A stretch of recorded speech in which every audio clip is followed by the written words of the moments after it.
and 2 years later I opened it.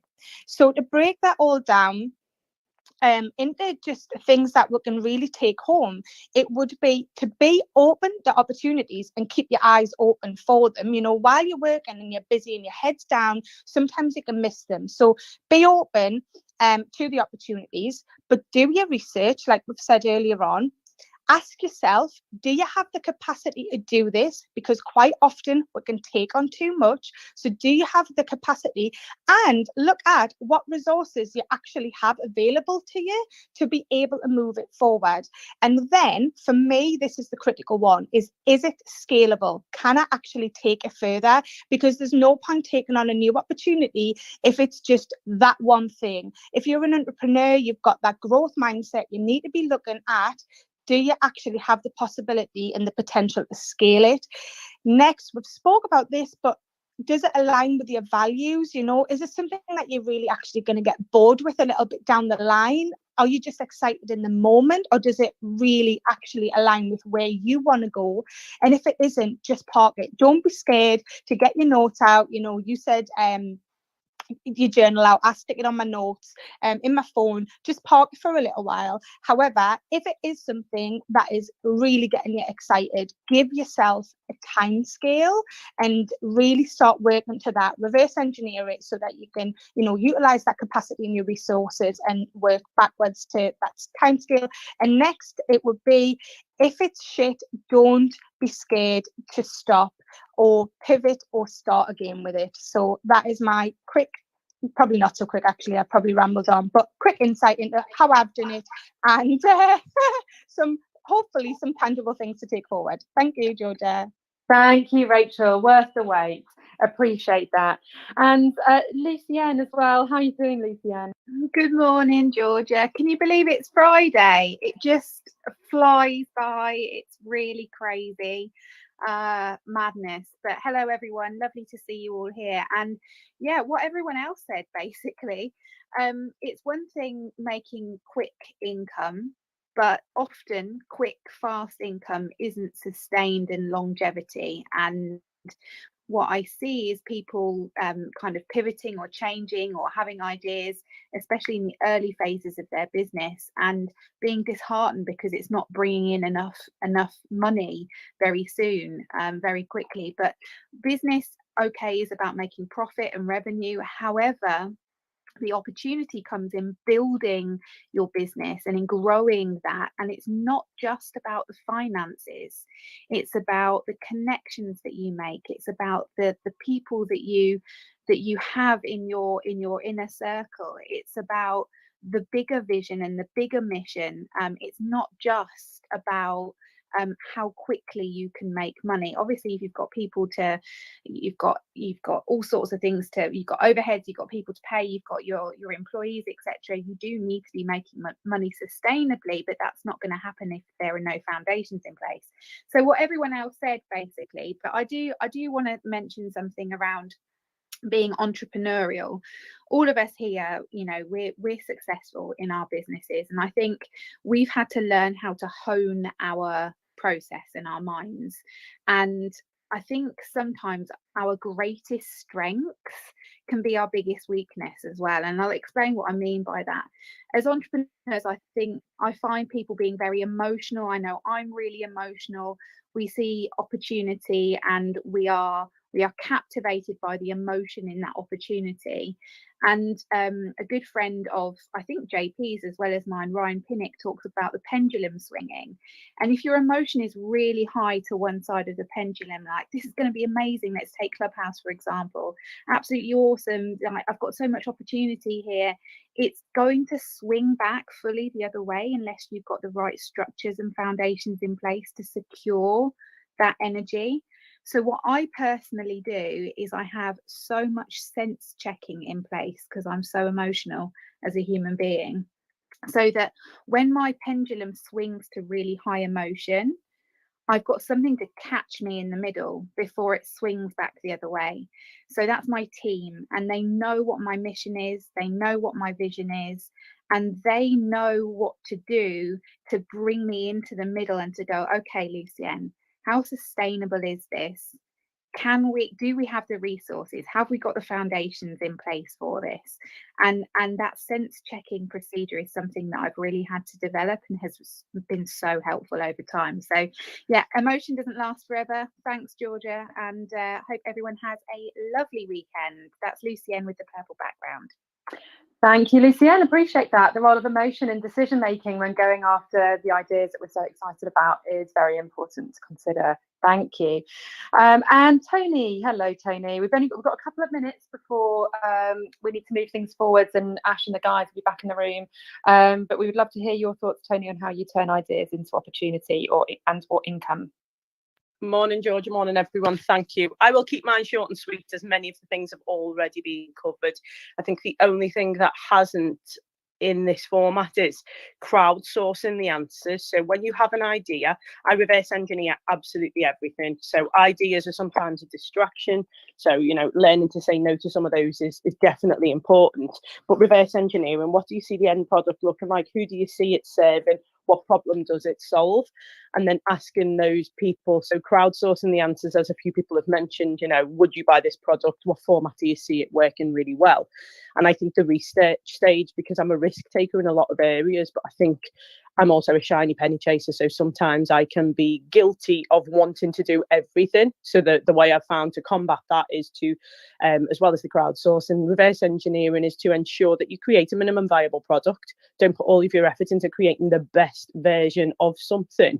Create the minimum viable product. If there's a demand for it, then you double down on that. And if not, as Rachel said, don't be afraid to park it, because it might be a no for now when it comes in later. Or it might just be a tried it, tested it, didn't work, come back and follow the courses that are creating success for you already. Thank you, Tony. Really appreciate that. We've got some amazing answers. I know we've said it loads. I'm just going to repeat it once again. Why not? What an amazing theme. We've speakers up here that have just massive experience in business, loads of, I think also probably what's a big part of turning ideas into income is having had the failures as well as the successes, right? So you get to know your own decision-making process and how you do things, how you naturally take action, and where that feeds into and perhaps where, you know, not so much. You need to bring in the help of other resources and other people's. This has been really, really fascinating. We've got some more intros to do, and then Ash will be back in the room. Hang on, where are we? My gosh, I need to pull to refresh, don't I? We've got Billy and Trey who have just joined us. Billy, do you want to say a quick hello to everybody? It's lovely to have you. Good morning, a very good morning to you all. Here we go. Happy Friday, everyone. My name's Billy, former world champion boxer. But what I do now is I transform middle-aged men. Does anyone know anyone? That's what I'm up to. Thank you. Have a great Friday. Billy, thank you so much. I think we just might. I think there might be a few hundred perhaps in the room. It's a pleasure to have you with us. And Trey, hello, Trey. Good morning, guys. Good morning. How's it going, Billy? Always nice to hear Billy's energy in the morning. Happy Friday, everyone. My name's Trey. I'm an award-winning musician and just love coming on this breakfast with us every morning. I've only just joined, so I'm just sort of catching up what the conversation is about. But thanks, G. Thanks so much. We've just been talking about ideas and how we all turn those into income, how we assess opportunities. Yeah, it's been really interesting conversation. If you want to throw any suggestions out there, Trey, go for it. Shall I do a quick one? Yeah. Okay. So, I mean, this might be a bit like far out maybe for some people, but I love like some crazy opportunity ideas. So I remember 2017, everyone was getting into cryptocurrency.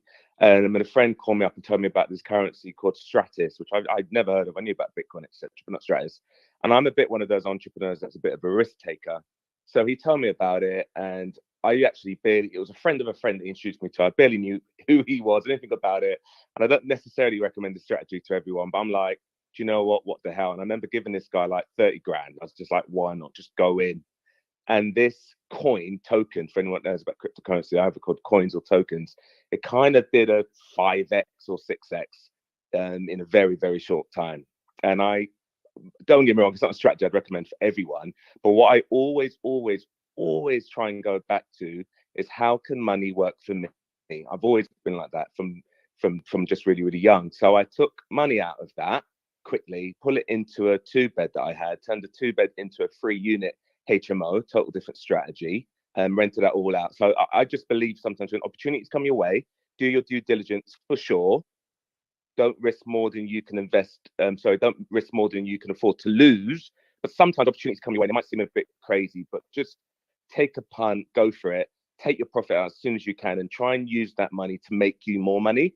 So that's one of the strategies as entrepreneurs. Just kind of like go for it sometimes. You know, go for those sort of mad ones sometimes, but don't overexpose yourself. So yeah, that's me, Jake. Thank you, Trey. I absolutely love it, and especially coming from the angle that you do with your the industry you've been in, your professional background. It's amazing, and I love there are so many crossovers between the music world and entrepreneurship. So really loved hearing that. Thank you for sharing. And we have the beautiful Victoria as well. Victoria, it's such a pain, isn't it, when the phone's ringing and you're on Clubhouse. And you're but thank you anyway for still being here quite a morning full of hectic phone calls. Sure. Yeah, sorry, because I was like keep on getting calls from my agent. Oh my god, so much going on. But I'm so happy to be here. It's Victoria in the black and white picture. So we could turn that down for a minute, couldn't we? So we're not hearing that, so we could talk to Rob. So yeah, I'm an artist, so now we'll be able to hear him, won't we? That's muted though, isn't it? Oh, of course. Gotcha. Oh, so this is as well, isn't it? Yeah. Hello, YouTube. We know exactly what we're doing. Fear not, anybody. Yeah. Right, so now it's live on. Hello. There's only one view on YouTube. Who's that? That's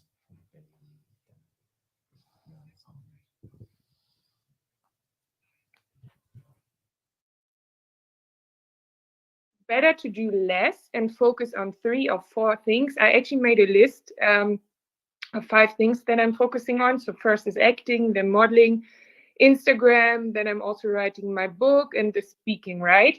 So, and I put all my energy in these things, but I had to figure out, okay, what is my priority? So I actually sat down with my mentor and we made a list, and he told me, how do you feel about it from 1 to 10? How excited are you about these things? So we did this, and of course acting is my 10 plus, I would say. So I really focus on this. And it's interesting, since I do this, like all the jobs are coming, I get like the right connection. So I think it's like to really put your mindset on like, I don't know, 1 to 5 things that really matter. And then also the income comes and the opportunities, because I believe in law of attraction, and the energy that you put out, this you attract. So, and in my industry, it's also very important to network, right? So in order to have opportunity, you should really network, you should be open, you should like be interested in people that you want to work with. And I analyze, maybe that sounds a little bit creepy, but like also on Clubhouse, I look who is in here. I go on their Instagram, I Google them. I really want to know who is the person, and is there like a chance maybe we can become friends or work together. So really do your homework, right? So do your homework, figure out 1 to 5 things that you really want to do, put like a scale from 1 to 10, how important it is. And then also network with people, use Clubhouse, use LinkedIn, and go for it. Don't be afraid, And yeah, I'm Victoria, I'm done speaking. Thank you so much. Crazy feedback. You can hear me okay? We can. So first things first, what I want to do is move on to, we have our special guest here. We are live streaming with Rob Moore at this moment in time. So if you go over to my Instagram, you're going to be seeing my link tree, my social tab, or go to the Winners Club and go into the link in the bio. You will be seeing a live stream over on YouTube. So you will get to see me interviewing Rob Moore, which is going to be a good interview this morning. So make sure you go over there. You will see the live stream in the social tab. So get over there now and you will see this. So the interview will start in around 2 minutes time. But first things first, what I want to say is welcome, Rob. Rob is here to answer some questions so we can get to dig behind the story of who Rob is, what he's achieved, and things that we haven't asked him as of yet, because Rob has a serious following on Clubhouse, a serious following outside of Clubhouse across all social medias, and it is highly successful. So it's about time that we dig deep behind the scenes, find out who Rob is, how he's achieved this, and what's next for Rob. So by all means, what I would say is, guys, get over onto the YouTube channel. There is a text service for you to be texting in. I can see people are coming in live right now as we speak. So go to the link in my bio. You will see the visual of me and Rob having an interview right now, and the sound will be coming through from Clubhouse. So what I want to do, let's get this rocking and rolling. Welcome, Rob. Rob, are you there? Yeah, I'm there, Ashley. Thank you. Boom. Absolute pleasure to see you, my friend. It's nice to actually talk in a room and actually see each other's face for once. So let's dig deep. Let's dive deep right away. You have a serious following here on Clubhouse. A lot of people know who you are, what you've done, what you've achieved. I want to go into things that, let's just say, the audience haven't heard as of yet. What has shaped you? What has been turning points in your life that has made you who you are today and made you achieve what you achieved? So what is that things that have shaped you along your journey that people don't know as of yet? Okay, so I don't really see myself as a success or a guy who's achieved a lot, probably because I have 15 or 16 billionaires I know that I sort of became friends with through my podcast, The Disruptive Entrepreneur. And a lot of my mentors are at that 9, even 10 figure level. So I just see myself as a 42-year-old who still feels like an 18-year-old, just trying to do some good. I think the things that shaped me were being the fattest kid in my school or my year from ages 8 to 12. Being raised by an entrepreneur who made millions, lost millions, and hustled, proper hustler. I mean, the modern word of hustler and hustle is nothing compared to my dad. I mean, if he didn't get a deal, he'd headbutt people and break their nose. So, yeah, he's actually broken the nose of someone 4th or 5th in line to the throne before. So my dad was a proper hustler. So that definitely shaped me, although I'm a lover, not a fighter. And then his breakdown on December the 15th, 2005, and his diagnosis of bipolar, that definitely shaped me. And then meeting my business partner. So, I mean, when I met my business partner, I was £50,000 in consumer debt. What's that? $70,000. And then when we sort of started working together, we bought 20 properties with his money in year 1, another 30 in year 2. And now we have 990 properties that we own or manage in about 4 different property companies we have. We're developing 142 units, which will be done. London values, there'd be about $250 million. Peterborough values, they're a bit less because Peterborough's not London, but I mean, they're still tens of millions. So, yeah, when I was 9, 10, 11, I was the fattest kid in school in my year. And when you're the second fattest kid in school, you're not really the butt of all the jokes because it's only the fattest kid they take the piss out of. And actually, I hated it. I hated it. I hated it. I hated it. I hated it. My mum and dad sent me to boarding school because we lived away from the school. And I'd cry to my mum every weekend, but never tell my dad. And I hated it. And probably 50% of the time they were taking the piss, but 50% of the time I just imagined it in my head. And I begged my mum and dad to leave the school, begged them for like a year. Finally, they let me leave the school. And in the summer holidays, I lost all the weight. But I never really lost that need to please people, that need to be noticed, to not be on the outside. I do feel like a bit of an outsider, a rebel. And I think that entrepreneurs, especially disruptive ones, that's quite a common thing. I think so. Ironically, Ashley, that being an outsider, looking in, always wanting to be in, not out, and not being noticed has probably driven me now to do things a bit differently and be a bit contrarian. So that was the first thing. And then My dad raised me to be an entrepreneur. He would get me working in, I mean, this is illegal now, but I was working age 6. I wish I could get my son working age 6. He'd do, you know, making me some money. But yeah, he'd get me. I'd refill the shelves after a busy night in the pub. I'd empty the pool table, the fruit machines, the pinball machines of all the money and count it all up. I could do maths really better than anybody in my year from a young age because I would count all the money with my dad. I'd do the till. He'd put me on a stool because I was obviously only young, and Dad would pull the pints and I would take the money and do the till. And I loved it. And I just wanted to be my dad. I loved it. And so the entrepreneurial spirit was in me from a young age. But when I went to school and university, I lost my way, got stuck in the system, didn't know what I wanted to do, dead end work, no motivation. And 25 years and 11 months old, I'm working in my dad's pub for £200 a week. So I was working in my dad's pub at age 6 and I'm still doing it at 26. So I'm a loser at this point. And then my dad had this huge nervous breakdown. He got beaten up by the police outside his pub in front of all of his customers, sectioned.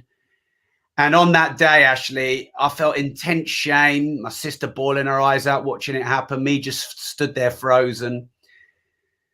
And I spent a week just feeling utterly like a complete loser and really so much shame and guilt. And why hadn't I done anything with my life, with everything that my dad had done for me, put me through school, university, everything, paid for it all. And so in that week, I didn't know what, I didn't know when, and I didn't know how, but I knew why, that I had to do something with my life. And fast forward to then, I broke 2 public speaking world records, made more than £25 million as a public speaker, got paid $40,000 to do my last speech. Like you said, I'm in the top 100, followed people on Clubhouse, got an 8-figure a year training company, you know, the portfolio of nearly 1,000 units, written 18 books. My new book just come out, Opportunity.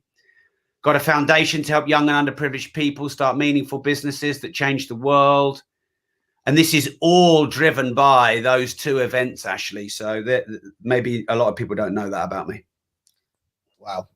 Thank you for sharing that, Rob. That's probably going to touch a lot of people and probably show people why you've moved into what you do. So I can't see, you don't seem like you was the fattest kid in school. I've got to say that. You don't look like that now. And I can't picture it. So yeah, so I want to move on and I want to ask you, so you've achieved all of this accolade that you've got. It's long. I was looking through it last night. I was working out your bio. So if anyone wants to look, and I'm going to refresh the room. If you want to see this live streamed with me and Rob right now, just go onto my bio on my Instagram and you'll see the live feed. And I want to ask you is, what is your why? Like, why do you do what you do? What is the why behind Rob Moore and this massive successful companies that you have? Why do you do this? Because I want to show my dad that I am a son to be proud of. I mean, he's still with us. He's 76. He told me at 48 years old, he was going to live forever. He told me at 52 years old, he'd be dead by the time he was 55. And that scared the hell out of me. And my dad's a strong, proud Northern man, doesn't show emotion very easily. Had a hard upbringing. I think he got beaten by his dad quite badly. He never said it in so many words, but I'm pretty sure. And what drives me is making my dad proud. That's one thing. So, you know, when I retired him, when he retired, he didn't have any money. He didn't have a pension or a retirement. So I bought him a house. I buy him a car every 2 years. And I got my parents retired. They'll never have to worry for money again because of, you know, how I turned things around after 2005. And that is the biggest motivator for me, Ashley. And every couple of years, I get a little message from my dad. When I have a conversation with my dad, it's like, "Hi, son, how are you? Yeah, good. Nice one. Bye." You know, I don't get a lot of love. He shows love in his own way. But, you know, occasionally he says, "I'm proud of you, son," or, you know, "Well done for what you've achieved." And if I get one of those messages every 2 years, then I'm good, man. I'm good. So that's probably the main driver. But, you know, when I was in debt, I needed to sort my own shit out. Once I started making a few grand a month, and then 10 grand a month, then 20 grand a month, it was about building a community. And then when Progressive became the largest UK's property training company, it was about helping the nation get into property, get a better financial education. Now what drives me is changing the world, Ashley, because it's become much bigger than me now. So my foundation, the Rob Moore Foundation, I think we're over 7 figures we've raised for charity since we've been in business, Ashley. And my vision for my foundation is to help as many people on the planet, especially young and underprivileged people, start meaningful businesses that change the world. I want to help entrepreneurs across the world start and scale their business and get a better financial education. And, you know, if I've helped 1 million, I need to help 1 billion. And if I've helped 1 billion, I need to help 10 billion. And if I've helped people on this planet, then I need to help people on the next planet, like Elon Musk. Jump in his rocket and go and do seminars on Mars. So, yeah, it's never going to end. And I just want to help as many people as possible.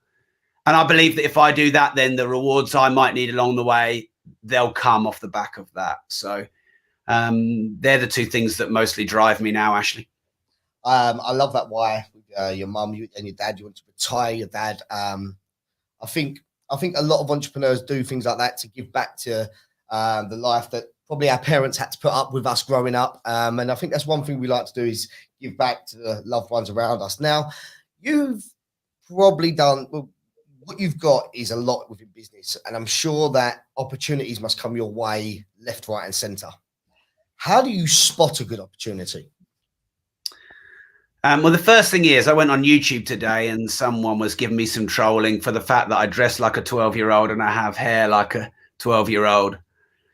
I'm also worth tens of millions, so they can stick that in their pipe and smoke it. It's like, just want to apologize for my lockdown hair. I haven't cut this hair since 1985, but yeah. How do you spot opportunities, Ashley? Well, I believe in unified field theory, or at least some version of it, which states that beyond the realm of frequency of light that human beings can see, there is this field in the quantum realm where all past, present, and future opportunities exist in infinite possibility. Because, you know, human beings perceive time in the way that we perceive time, but we're very limited in the way that we perceive things.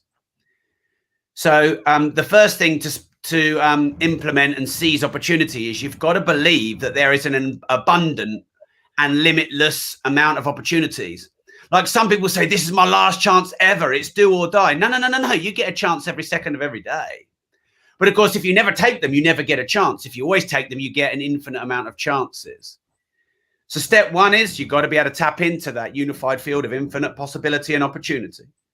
Step 2 is you've got to then turn it into something manifest, tangible, practical, whether it's money or followers or connections or partnerships or relationships, or into a successful podcast or successful breakfast with winners group like you guys have created. You've got to turn the craft into graft and manifest it into something physical that produces a result for you.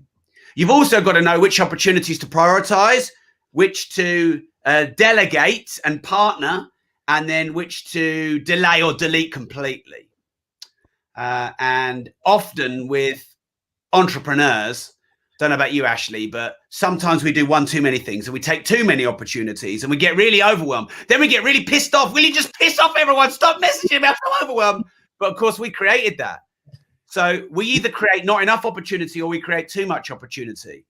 So the skill is in being able to spot the right ones, seize the right ones, and then prioritize the ones that are going to take you towards your mission and vision and make the biggest difference to yourself and to the planet. And really, that's a nutshell of seizing opportunities. I just think that we're in a world right now where a lot of people, I think we're going to be divided, where I think half the population are going to think that there's no opportunities and the world is ruined and, you know, retail is gone and businesses are going to struggle and they're going to see less opportunities. Whereas the other 50%, or maybe only 20%, they're going to see abundance of opportunities. Oh, an empty retail means I could buy that below market value and turn it into apartments. Or struggling retail means I can set up an e-commerce business. Or all this traffic online means I should set up a podcast or run Clubhouse rooms.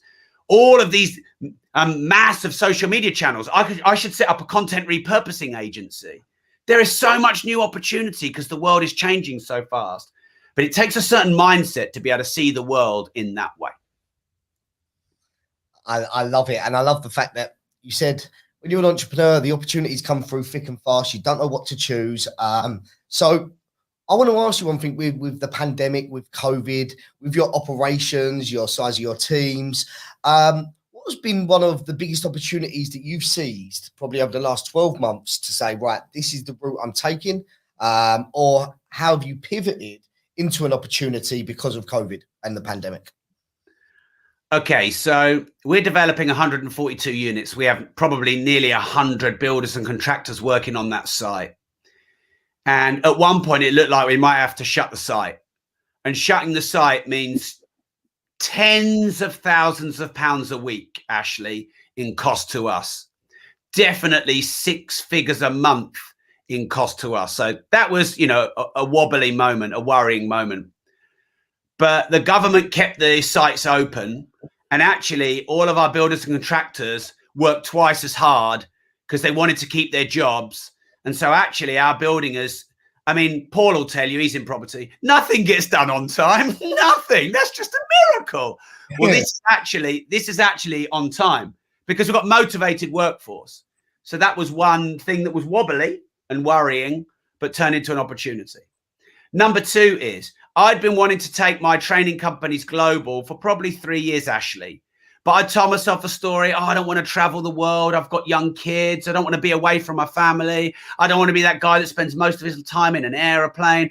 Oh, I'll wait a few years before we launch in America and Australia. I'll do it slowly so as not to, you know, ruin or disrupt the companies we have.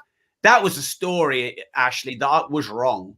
And then the pandemic forced us to go from 850 training days a year face-to-face to 20 courses online. And when you run 850 training days a year as the UK's largest property training company, and then you get told by the government you cannot run a single event, and you go from 850 training days a year to 0, no matter how much money you have, that's scary. But we fast forwarded our global growth plans by 3 years. And we were creating, instead of a course every 9 months, a course a week. And we have now about 20 online courses and we serve 200 countries. And now we have a global business with virtual summits running every day, which I always wanted to do, Ashley, but would have taken 3 or 5 years because I told myself a story that I needed to do it more slowly. That's the second big opportunity. And then mid last year, I said to my MD, my training companies have Progressive Success and Progressive Property. They're an 8-figure a year training business. I think our best year was 25 million, roughly, top line revenue. And I said to her, look, you've been our MD 10 years. You want your next level in your career progression. This company is yours. You come to me for ideas. I'll do vision. I'll create strategy. And then the rest of it's yours. The staff are yours. The implementation of the strategy are yours. This is yours. This is what you wanted. And she was like, finally, Rob, because I'd tried that a few times, but got back and put my hand in the cookie jar and couldn't resist. And anyone who's a business owner, you'll know it's hard to step out of your own company. I mean, that's your baby. And do you know what happened as soon as I actually committed that, Ashley? Because I've tried that 3 times. I've retired about 19 times. Retired at 20, retired at 27, retired at 31, retired at 35, failed every time. And I believe when you commit to an opportunity, the universe gives you what you need. Now, I can't claim that the universe gave me Clubhouse, but when I actually committed from stepping back operationally from my companies, Clubhouse manifested into my life. And that was the third opportunity. And some people, oh, Rob's on Clubhouse all day, every day, says he's a successful business owner. How can he run a business and be in Clubhouse all day, every day? Well, because I've got a successful business that has nearly 100 staff, that's managed by my MD, I've got the time freedom, can do what I want.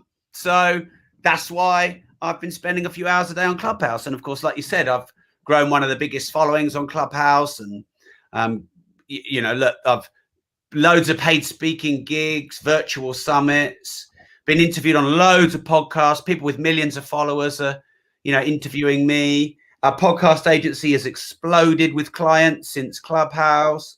I've been promoting my book this week, Opportunity. In one room, we sold over 1,000 copies. Do you know 99% of people don't ever sell 1,000 copies of a book in their lifetime? And we sold that more than that in one room. And all the other things that have come off Clubhouse as well. People are trying to sponsor me all the time and want to pay me to be in their rooms and stuff like that. It's really exciting. And yeah, I'm just really grateful. So they're the three big opportunities, I would say. Love that. And I love the insight as well, because I'm sitting here absorbing the knowledge that you're giving to me, the audience in the room. Now, you spoke about your book. I'm seeing some comments on the live feed saying the book arrived today. Woohoo. Can't wait to get the book. So you've created your new book. It's not your first. You've had some very successful books, and you've just released the book Opportunity. Why Opportunity? Why now? Why this book? My publisher 2 years ago, I'm published by Hachette, second biggest publisher in the world. And I think this is my 5th or 6th book with them. So it's not like I'm a new author. This is my 18th book. And my publisher said, Rob, it's time for you to write a book on mindset. I said, no, it's not. I'm not ready. And they said, yes, you do. And kind of, flexed, being the second biggest publisher in the world. And he said, oh, Carol Dweck's book, Mindset. I want you to write a book like that. And, being the disruptive kid, always on the outside, the contrarian, tell me what to do, I'll do the opposite. I'm not writing a book on mindset, copying a book called Mindset by Carol Dweck, because that's her space and I want to own my own space. It's like, well, you've got to go and write a book on mindset, because that's what, he always says it very politely, but it's basically he's flexing. So I went and did some research, because I want to write something that's not been written before. I want to own a space that there's no competition in. And actually, you would not believe this, but there is only one book on the planet that's been written about opportunity. One. How many mindset and business books are there? Hundreds of thousands. And there's one on opportunity. Well, not anymore. There's 2. And that's a space that is not difficult to beat your competition, because there's only one. So it's basically a book on having the right mindset and strategies and tactics of spotting, seizing, and implementing the right opportunities for you that give you success, progress, happiness, wealth, fulfillment. So that's why I wrote it, because I was reacting to my publisher's demands, but trying to create an opportunity out of something I ultimately didn't want to do. I will write a mindset book one day on my own terms, and it won't be a Me Too book. So yeah, it's called Opportunity. It's out now, Ashley. You've got a bit of an exclusive on this. There's a link on your YouTube show there to go to. There's also my book. Can you hear me okay? Yeah, I can hear you good. There's also a link in my social tap on my Instagram Instagram bio. So but what's that offer you have for the room today? So there's 2 options to get this, and that's one in my bio in my Instagram, and the other option far away, Rob. Yeah, so the link is robmoore.com/new book. I know that's a long URL, but take your time, write it down. We got time. Let's just chill. We're all in a rush. We don't need to rush. robmoore.com/new book. And I've put some new bonuses up there for your community members, Ashley. The book launch was actually yesterday, but I've added a new couple of bonuses and extended a couple for your community, because obviously we arranged this a week ago. There's the audio version on Audible. There's a 1 or a 3 paperback option. I know loads of bonuses. I'm doing a new summit called Opportunity, and it's ideas into income. And I'm talking to a billionaire about keynoting with me. One of my friends just sold his company for 200 million. He says he'll come and do a keynote speech if he can make the date. He'll do a lunch with me for the first 20 buyers who go there now. So, if you're in the UK, you could get a lunch with 2 multimillionaires. One of them who's just sold his company for 200 million and got 75% of it in cash. So that's robmoore.com/new book. There's loads of other cool bonuses there as well. I've really laid out the bonuses just to give people some extra value. and make it an easy decision. So okay, so I've ordered a book. I've ordered a few for my team. So if the easier option, other than robmoore.com//new book, the link is in my bio. The amount of offers and bonuses that are there, you need to go check it out. There's no point me keep saying it. Go check it out. Go check the link in my bio, and you will see the link to go get the new book. Other than that, you go to robmoore.com/new book. So, how's the book getting on? How's it going? Because it's gone on pre-order. So, talk to me about what's gone on so far. So I know it's been on pre-order. How's it going? Yeah, so it's kind of blown me away because the book went to #1 before it even went live. And, I've written Life Leverage and Money and Start Now, Get Perfect Later. Those books went to #1 in all books above Jamie Oliver, J.K. Rowling, 50 Shades of Grey, and all these amazing books. But I've never got a book to #1 in the charts before launch day. So that's a first for me. Apparently, I've been told figures of the amount of books you would need to sell to be a New York Times bestseller. And we've considerably outsold that volume in the UK alone. I mean, it doesn't actually come out in America until later in the year, although the Audible you can get right now. Paperback will be delivered later, but get the Audible if you're in America or overseas. So to sell enough to hit New York Times #1 bestseller and not even having sold that many copies in America yet, it feels good. But look, it's not about the accolades anymore, Ashley. I hold the longest speech ever, got a world record for that. We won Business of the Year 2016. I won International Man of the Year at the Global for Global Woman 2021. And whilst all those little feathers in your cap feel nice, it's really about the impact. So because for accolades, Ashley, you get one, then you need another one, then you need another one, then you need another one. You never fill that void of still feeling like a fat kid. I'm not fat anymore, as you said, but I still feel like a fat kid, still have that need to please and be noticed. That'll never go away. I mean, I spent a lot on therapy. It's still not gone. That'll never go away. But I tell you what feels amazing. I was doing a live yesterday and people are like, I've bought the book. I'm halfway through. It's amazing. I've just finished it on Audible. It's a brilliant book. That's better than any accolade I could get myself. And, the fact that people listen to it the day it comes out and reads it the day it comes out, that for me, feels great. I love that, and I can't wait to get my head straight into it. So also, just to quickly refresh before we wrap up, guys, if you click the link in my bio, you have an option to go and buy and view the offers that Rob Moore has on his books. And we're also streaming live on YouTube for anyone new in the room. So if you go and click the bio, you will see. So there is 3 options there, so you can see the visual of what's going on right now while I'm interviewing Rob and about his new book, which I've ordered, is on its way, and I can't wait to receive it. So I know we're pushed for time, Rob. Is there anything? Because I get a lot of messages. So is there anything that how can we really support you?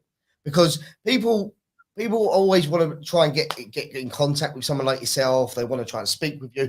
How do they get your attention? And how can we support you by wrapping this up there today? Naked pictures on Instagram, that would get my attention if that's what you mean. People talk about getting naked pictures in their DMs. I've never had that. I feel left out. Look, I don't need anything, Ashley. It's a really kind thing to ask. I don't need anything. But if anyone thinks that my work is useful, could help people, think that my content is good, just telling people, sharing posts and comments, jumping in my rooms. As you know, I've been in your rooms many times, Ashley, and tried to add value when I can. Obviously, a lot of the times we're running rooms simultaneously, but I'll always come and support.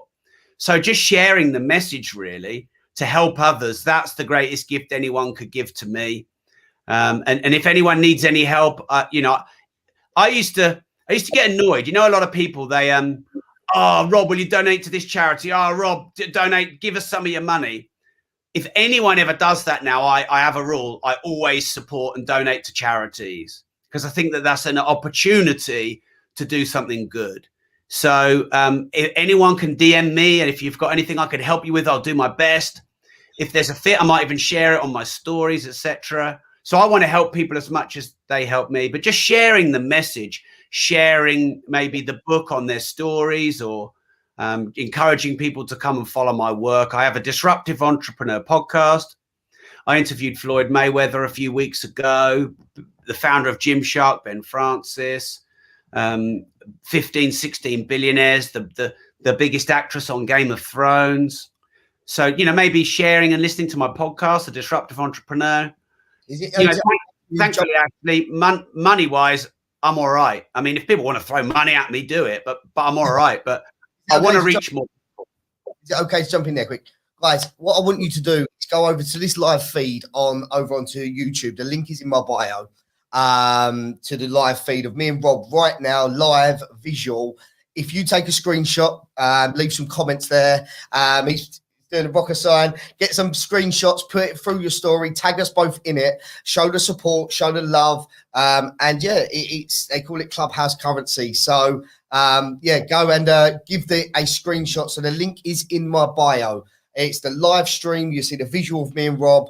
And on that social tab, you'll see all the links to buy his book. So what I want to do is see the support from the community here of screenshotting and tagging us both in it on the story on Instagram, so you can see the support that we are giving, because I hear Rob day in, day out, just pouring into the audience. But sorry for interrupting there, Rob. I know you're on a tight schedule, but how can we conclude today?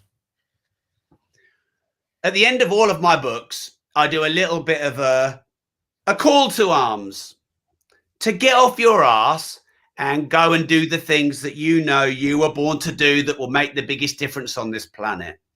So I would just say, to know and not to do is not to know. When all is said and done, more is said than done. Talk doesn't cook rice. And if you don't risk anything, you risk everything. So cut the excuses, go out there, get shit done, change the world. Thanks, Ashley, Paul, James. I love the work you're doing. You know, I'm a big supporter of the three of you and what you've done. I think what you've created here is really unique. You've got an amazing following. I'm really grateful to you all. Rob, I'll catch you on the other side when we're all billionaires, motherfuckers. Cheers, Rob. Thank you very much for your time, mate. And I'll see you very soon. I'll see you around the Clubhouse. Thank you very much for your time there, Rob. It's been a pleasure. See you soon. Right, so guys, I'm live in the room. I'm still new to all this setup, so just bear with me. If you can all hear me, we will be going back into the room in literally 2 seconds. If I could just have a quick reset of the room, if you could just bear with me for literally 1 to 2 minutes, and while I get organized. And what we should do, if Victoria or Georgia are there, just to or Paul, are you there? Just to take it, just to talk about the interview, what people thought, and I'm going to be jumping off and sorting myself out. Hello, guys. Hope you can all hear me. Thank you for that. So, yeah, we're just playing around with the technology, getting used to it. What a great interview that was, an insight into Rob. I know a lot of us on the panel know Rob. So, Rob, thank you for being there. You've left the live stream, but you're still in the room. So, thank you so much for being there. Here's a good question for the panel whilst we just have a quick reset. And I don't know if, Rob, you're around at all to answer some questions via Clubhouse this time as opposed to the live. Good. So, Rob's around. So, Rob actually asked me this question in another room. The opportunities that have got away. What opportunities have got away from you that you regret? So, Rob, have you got one that got away from you that regret now? I'm not a regrets kind of person, Paul. So I try and use missed opportunities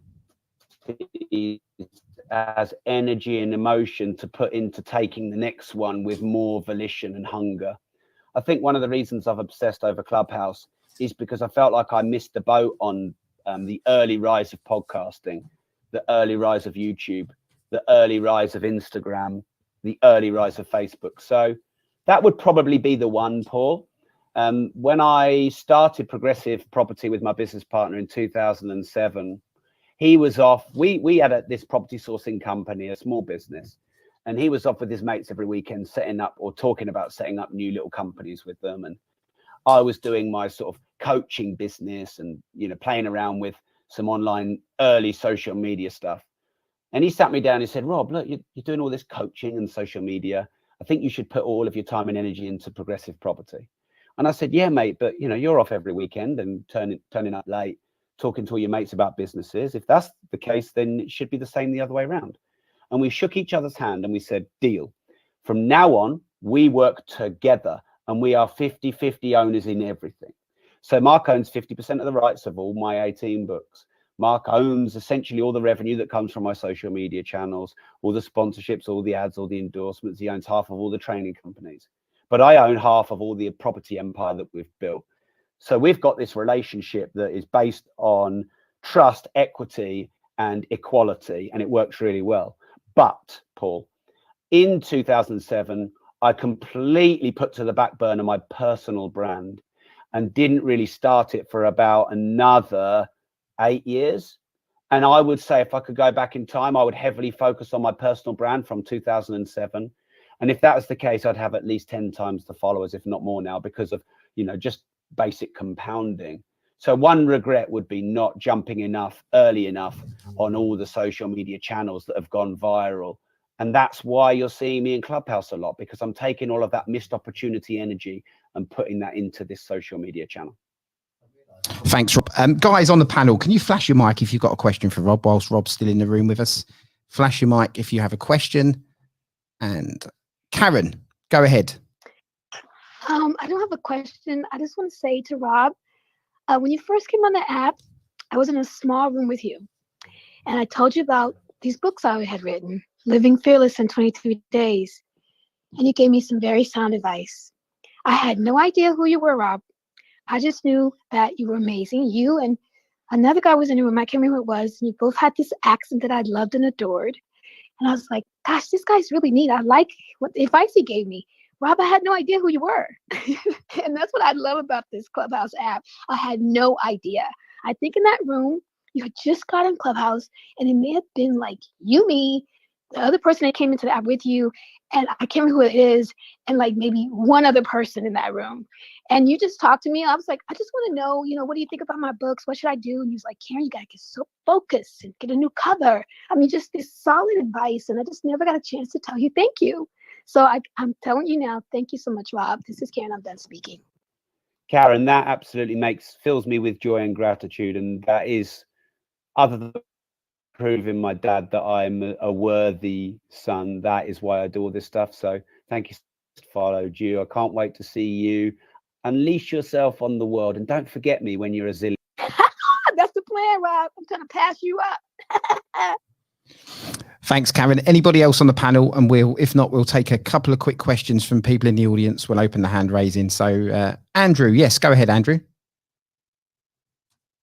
Morning, Rob. How are you? Hey, Andrew. I'm spending more time with you than my wife, mate. They're going to talk. Well, thank you so much for sharing your story this morning, because it really resonated with me about your father. I mean, we have very similar profiles of fathers. My father, similar sort of situation, had a breakdown, but didn't survive. You know, he died of a heart attack at 48. And the reason why I'm sharing that is because you said something that really resonated with me about opportunity.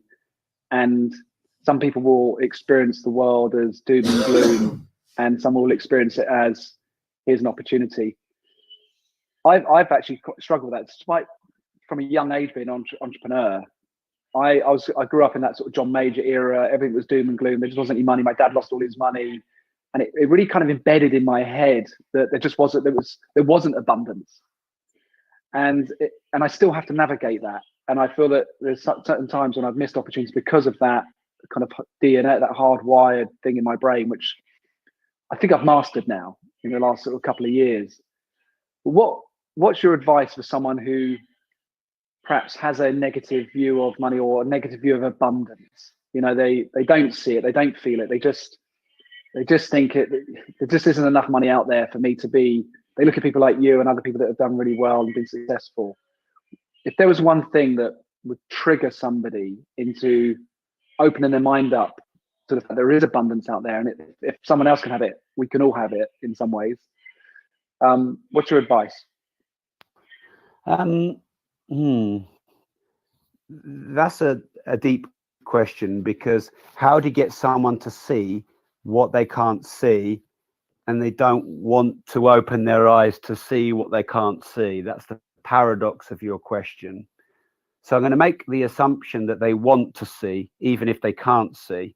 And I would say the single best thing someone can do is get themselves a new peer group, because I think our peer group makes a huge impact on how we see the world. So I'll give you an example. Most of you will probably know that I'm part of a group on Clubhouse called the UK Mod Squad, and we have supported each other tirelessly for the last 3 months, helped support and run in each other's rooms, helped grow each other's rooms, etc. We all encourage and push each other. Like, I'm always helping John, get members to his JL.club. He's been shouting out my book in the rooms. And when I launched my book, and this completely blew me away, Andrew, Shah Asman bought 200 copies. John Lee bought something like 200 copies. Ed Smith bought 1,500 copies. Samantha Brown and Daniel Priestley bought copies. Ryan Pinnock bought 500 copies. And this clan, this squad of really high-level peers had my back and supported me. I didn't ask them; they just did it. And they didn't need necessarily the bonuses because they're really high level. Although I think some of them are going to enjoy me promoting them, and that just made me feel very supported and grateful. And they took the opportunity to support me. And I think if you're around people who take opportunities, and you're around people who seize and grab things from the ether, the ethereal, they turn the ethereal into the tangible, then that's probably the most likely thing to inspire you to do the same.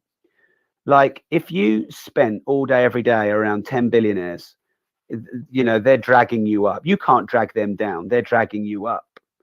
I think there was a woman who spent a lot of time living with, I think it was chimpanzees or primates, and she started to exhibit their behaviors and basically behave like them because she was in that environment for so long.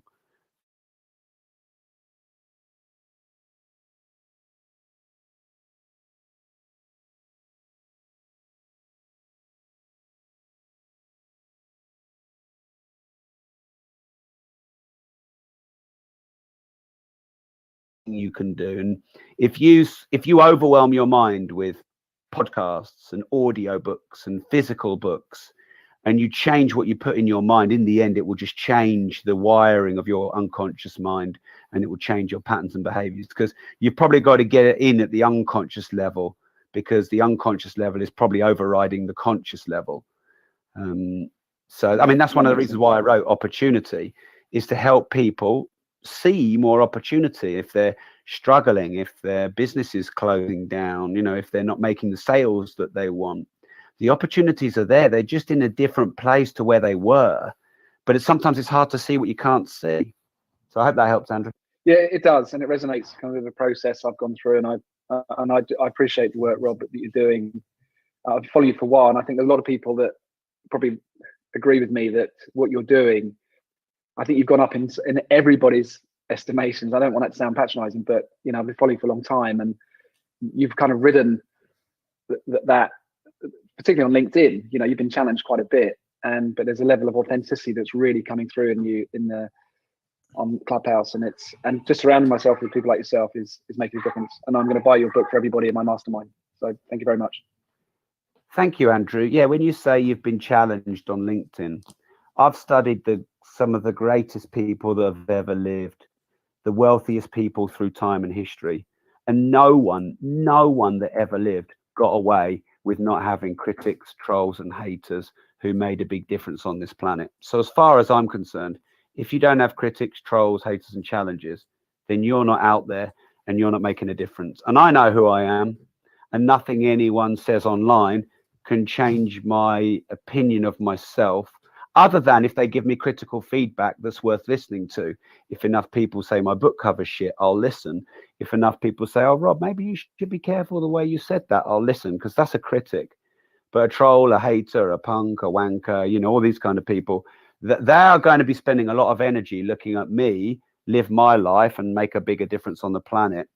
And nothing that they can say is going to derail me off that mission. So they're going to die unhappy when they see that nothing that they can say is going to take me off course. In fact, they just do me favors. They just fuel me.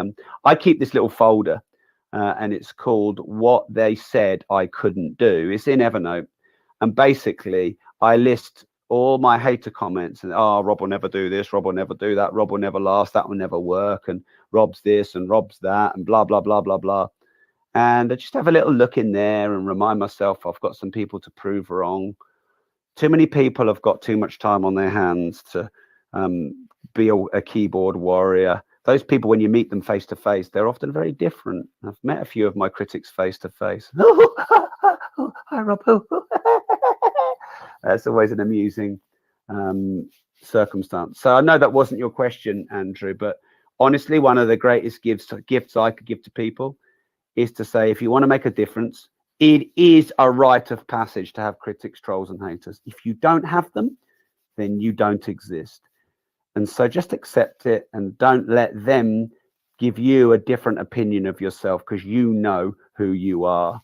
I mean, a lot of people now on YouTube and LinkedIn, Andrew, the only reason they're criticizing me is to leverage my following. People put YouTube videos up about me, and basically they're just keywording to try and nick all of my traffic. So, you know, whatever. Right, guys. Thank you. Thanks, Andrew. Thanks, Rob. So this is the Winners Club Breakfast with Winners, Ideas, Income, Opportunity. And we've just had an interview with Rob Moore. If you click on Ashley's face or on the Winners Club, which is both either side of Rob, and go through to the bios and the Instagram link and click on there, there's a button at the top which says Get the Book. You can click on that and be taken through to some wonderful offers that Rob's got for his new book. And you can also see a live studio feed of where Ashley, James and I are sitting at the moment in London, coming live to you from the studio. So have we got any more questions from everybody on the panel? Rachel, yeah, we've got loads. Flash your mics, guys. Rob, are you okay to stay around for a while? Yeah, let's do 15 minutes. I'll try and be more concise with my answers, because I did get a world record for the longest speech. So I know I'm not concise, but I'll try and be more concise to give a few answers. Got you. So we'll go Rachel first, please. Rachel. Morning, Rob. Hey. Hi. So my question would be, you are the disruptive entrepreneur, that's your branding. What do you consider is disruptive in business, and how important do you think it is to be disruptive in order to be successful? So I think disruptive is having the courage to go against conventional wisdom. I think it is challenging lazy, bloated industries. You know, if you think about Richard Branson, his entire modus operandi for the last 5 decades has been to find an industry that he thinks is lazy, expensive, and not valuable to the customer, and disrupt it. So you can see many instances of people who've done that. I interviewed Marissa Peer, and she said that I came in and said, you don't need a therapist for 10 years. There's something wrong if you need a therapist for 10 years. So that's wrong. And that was brave to say, because obviously all therapists have got a reason to keep clients for 10 years. So being disruptive is calling out the things that are wrong in your industry, going into an industry and making things faster, easier, better, removing the friction, increasing the speed, having the courage to, you know, shake things up, improve an industry, go against the old school who want it to stay like it is because they profiteer or because it's always been done that way. It's being contrarian, thinking in alternative methods and modes, you know, taking risks, being bold. That is being disruptive. Thank you. We'll go for Jennifer, Victoria, and then JP. Jennifer. Oh, thank you, Paul. Rob, before Clubhouse, I used to walk my dog every single morning and listen to lots of podcasts, yours being one of them. And I was listening one day to you talk very openly about the subject of trolls and how they were trying to ruin how people were looking at you and destroy the community that you had worked so hard every day to build up, and for no reason whatsoever. I'd like to know, how did that affect you? And what would you say to anyone facing basically just nasty adult children trying to ruin all that they have built up for no reason whatsoever? Right, I could vibe on this for hours, and I don't have that long. I have done 2 podcast episodes on the disruptive entrepreneur going deep into this. So how do I summarize it? For many years, I used to get upset and frustrated by critics, trolls, haters, punks, and wankers. And they're all different, by the way. That's why I specify them. And I used to defend myself vehemently and get emotionally attached. And I just couldn't get my head around why they existed. I mean, you know, they don't make statues of critics, as they say. And, you know, what a low level existence. You know, to all you do is bring other people down. I just find it, I haven't even got words. Filth, pond, you know, like, why? And then I had a bit of an epiphany. If you don't have critics and trolls and haters, you will become complacent, cocky, arrogant. You will get ahead of yourselves. You will be more carefree and less careful.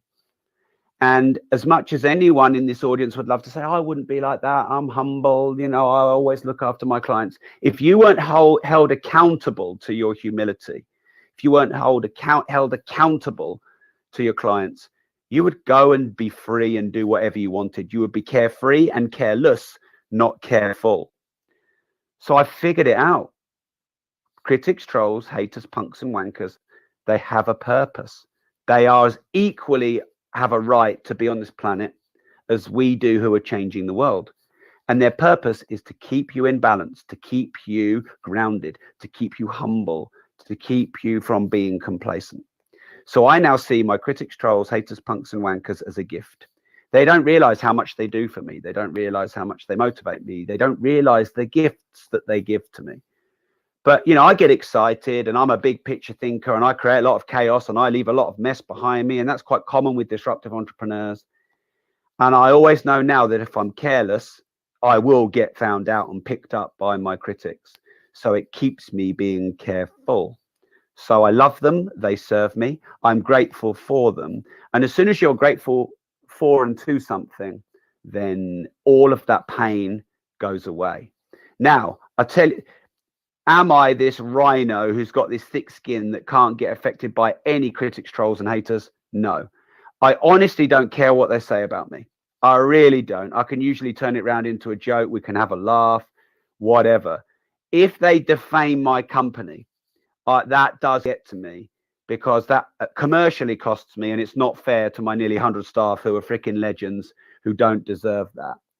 So you've just got to work out the levels. A critic is probably good feedback. They just don't say it in a way that you want them to say it. But a child doesn't talk to you in the way that you want them to talk to you of them, but learn the lesson. A troll, that's illegal. It is illegal to have a fake profile and defame and bully. Trolls should be reported to the police and trolls should be reported to social media channels. I strongly believe that people have committed suicide from being trolled. I think it's disgusting and it needs to be reported. I don't mind critics, but show me your face. Don't be a wimp. A hater, well, actually, haters I can usually turn around, and hater is just someone who's bored or, you know, likes to have a bit of fun or challenge people. I like to have a bit of banter with them. One thing that you don't often realize when you start is when people are criticizing or hating on you, you think it looks bad on you. But when you go in and reply with humor, with banter, or with respect, or with care, or with kindness, you win way more fans over. So a hater is an opportunity to win even more fans over. So yeah, there's a bit of sort of introduction to my content on critics, trolls, and haters. Like I said, on my Disruptive Entrepreneur, there's some deep dive episodes because they're necessary and they serve you. And actually, you can turn them into greatness if you've got the wisdom and the emotional control to handle them. The final thing I would say is no one can make you believe something about yourself that you don't already believe. So anything that someone says, no matter how cruel, if you don't believe it in yourself, it can't affect you. So if it hurts you, you need to look inside and understand where you aren't owning your greatness and your traits. And it's really just a way for you to grow. Thanks, Rob. Victoria, you're next. Yes, thank you so much. And Rob, so grateful to be on the stage with you this morning. And honestly, your story is so inspiring and so motivating. So thank you for sharing that with us. You spoke a lot. My question actually goes back to something that Andrew was talking about. And it's clear that you have this amazing circle of influence and you've really managed to build upon your years. What piece of advice would you give to someone who has started to recognize that their current circle of influence is now possibly a circle for concern, and that can be with family members and adversity and people that really aren't supporting them and wanting to drag them down as well? For some people, that's really hard to break away from, especially if they're people that are quite close to them. What piece of advice would you give that person? Right. Well, I think your peer group is one of the most influential environments that will affect who you are. You know, where you're raised and the media and your parents, there are other factors that will greatly influence you, and your peers are right up there. So if you are not becoming the person you want to be, and if you're feeling emotions and held back, and then I think it's your responsibility to manage that peer group. Now, mentors is easier. You just go and get good mentors. Some people, they know what I'm saying, but they won't even invest in themselves or get a mentor. But if you get a mentor, like John DeMartini has helped me a lot over the years with his wisdom. And, you know, without his wisdom, I'd be less balanced and I'd be more emotionally volatile. I've been mentored by billionaires. Andreas Panayotou's helped me in property. He's a billionaire. He owns 6,000 units before the last recession. We're at 990 all in, so bigger than me. And some of the things he said has got me to think bigger. James Caan from Dragon's Den in the UK, which is Shark Tank equivalent, he mentored me and taught me about systems and leverage and scaling a company, and, you know, getting out of the day-to-day, letting go to grow. So mentors, you know, you've got to find good mentors. The next thing is spend more time with peers in business and your areas of influence and chosen vocation, and less time with everyone else. Now, an easy way to do that is just to fill your space with good people, because then you haven't got space for bad people. So, you know, I've just filled my space on WhatsApp, and it'll be face-to-face after lockdown with really inspiring people. And I'll chase them down on Instagram, and I'll get their number and be on WhatsApp with them, and I'll develop a relationship with them. Now, the third element is the hardest bit, which is friends and family. So as far as I'm concerned, someone I've known for 15 years but holds me back isn't a friend, even though I've got time with them.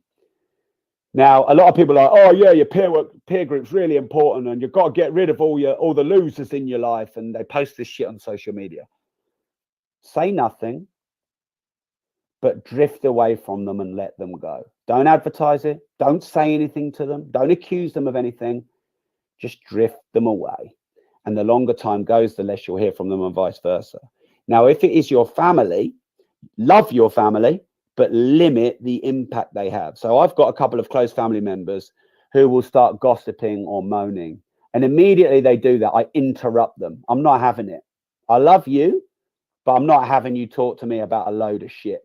And I'll just interrupt them, and I'll talk about something positive, and I will pattern interrupt it, because I'm not having it. Because, you know, I've got a mission that's got to impact billions of people, and it takes a lot of time and energy and positivity.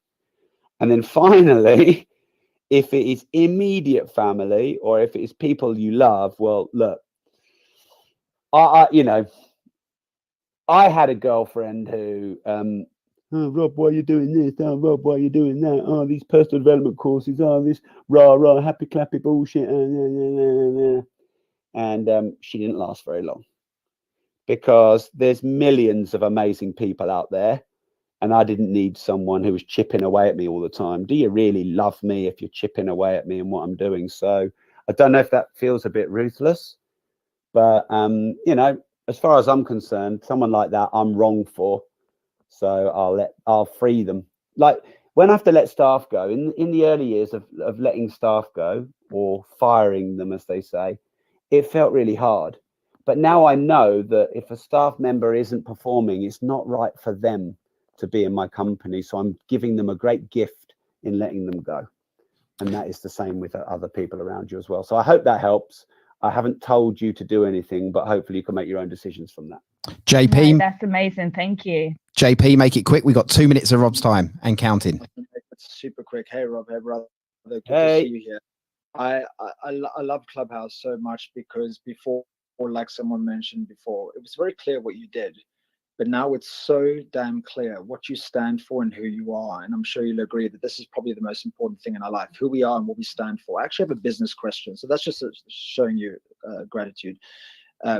Before my accident, Rob, I wrote a book and I wasn't able to launch it, but I mentioned it to a few people. The question is, what would be your best advice, and I guess a rapid fire answer, to revive an asset in your business that really didn't reach its full potential or any potential? How can we take an old book and revive it? And yeah, that's my question. David, I'm done speaking. Okay, well, I'll give you a rapid fire 1 minute answer, but what I'll also do, and I've only done this in one room before, is I'll give you and everyone else in this room a chance to take a gift. So I've created a brand new launch model for my books. I've launched 18 books, like I said, many of them gone to #1 in all books. And I thought I had the launch model pretty well down. But since Clubhouse has come along, I've sold tens of thousands more books on this launch. I don't know the total numbers yet, but it is that kind of level. So I've written, or in the process of finishing writing, a brand new book launch model. So anyone who grabs a copy or 3 copies, robsbook.club, or the links in Ashley's bio, but you can go straight to robsbook.club. I'll give you this brand new book launch model free, and it will take you step by step through everything I've done through the last sort of 2 weeks of Clubhouse, selling, you know, tens of thousands more books. To summarize, I would just get it up to date so you believe in it. I would then create some amazing bonuses that would encourage people to buy it or multiple copies of it. And JP, if you DM me, I'll give you the old pre-launch page where you can see all the bonuses I put together and you can model that. I would give you 3 to 6 months runway. I'd approach every partner you know to help you promote the book on launch day. I would definitely start your own Clubhouse rooms and build up towards launching it through Clubhouse or sort of the week or 2 before. And I think with those 6, I'd make sure it's on Audible and Kindle and Amazon. Damn, what a rapid fire answer. There you go. There's 7 tips there. Perfect. Lovely. What I want to do is say, just before you shoot there, Rob, thank you very much for your time today. And me and Rob spoke last week that there is exclusive offers to this community only. So if you go onto my bio, click the Associate tab and click Get the Book. There is offers there. He just gave more offers available. Rob is literally giving tens of thousands of content away around anyone who purchases these books. You need to go over to my page, click Get the Book, and you will see all of the offers there available. But Rob, what I want to do, I know we've now overrun, but what I want to do is say thank you very much for your time this morning. Thank you very much for coming on to the live stream. And I can't wait for your book to come through the post. And I've seen a lot of messages that people have already gone and purchased it. Everyone should be doing that right this second. So Rob, any final words, my friend? If you don't risk anything, you risk everything. Love that, Rob. And I will catch you up with you soon, and we'll see you on Clubhouse. And guys, go and get the book Opportunity. There's now 2 in the world, and Rob is one of them. You need to go get that straight away. But Rob, thank you very much for your time this morning. Always a pleasure. Thanks, everyone. I'm just so grateful for the support. Love you all, and thanks for everything. And I'll see you soon. See you soon, Thanks, Rob. Thank you. Yay. Thanks, Rob. Well done, Rob. Thank you very much. Brilliant, Rob. Brilliant. So let's rock and roll. Rob, thank you very much for being here. Right, so guys, just to let you know, this will be switching into a live recorded podcast, which will be called The Winners Club. It is a weekly roundup of what has been happening through the week. So we will be discussing special guests, highlights of the week. It is recorded the last hour of this show. Whoever wants to be on the Winners Club podcast, I want to say something right now. There is no promoting. There is no indirect selling. It is literally a general conversation about the guests we've had this week.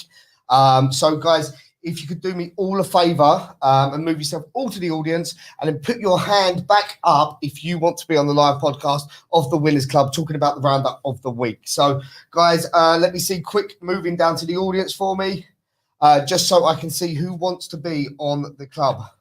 Right, so I'm going to be moving everyone down right now. This is so because it is recorded, so I need to make sure that everyone on stage knows it's recorded. Moderators, just everyone move yourself down. Just want to make sure that I stick to the guidelines of Clubhouse. This podcast will be running through Monday to Friday. All of the information, the guest speakers that have been on the stage, whoever wants to come onto the live recording of the podcast, it will take around 5 minutes to set up.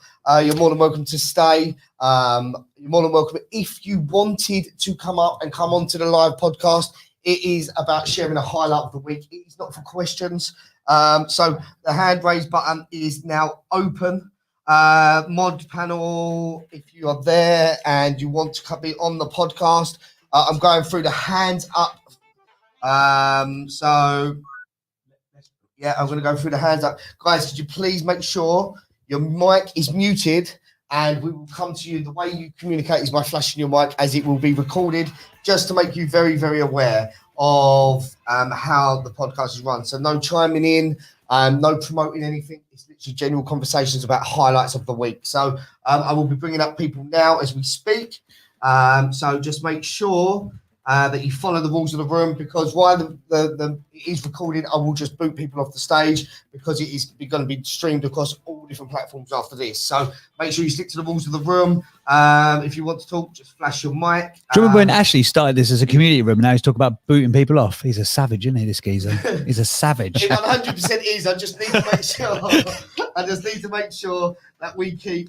Someone tell him to stand in a microphone in the studio as well. Otherwise, he's too busy booting people off. He's just trying to there we go. He's He's back. his phone. He's What's back. he doing? Bear with us, guys, while we just set some stuff up.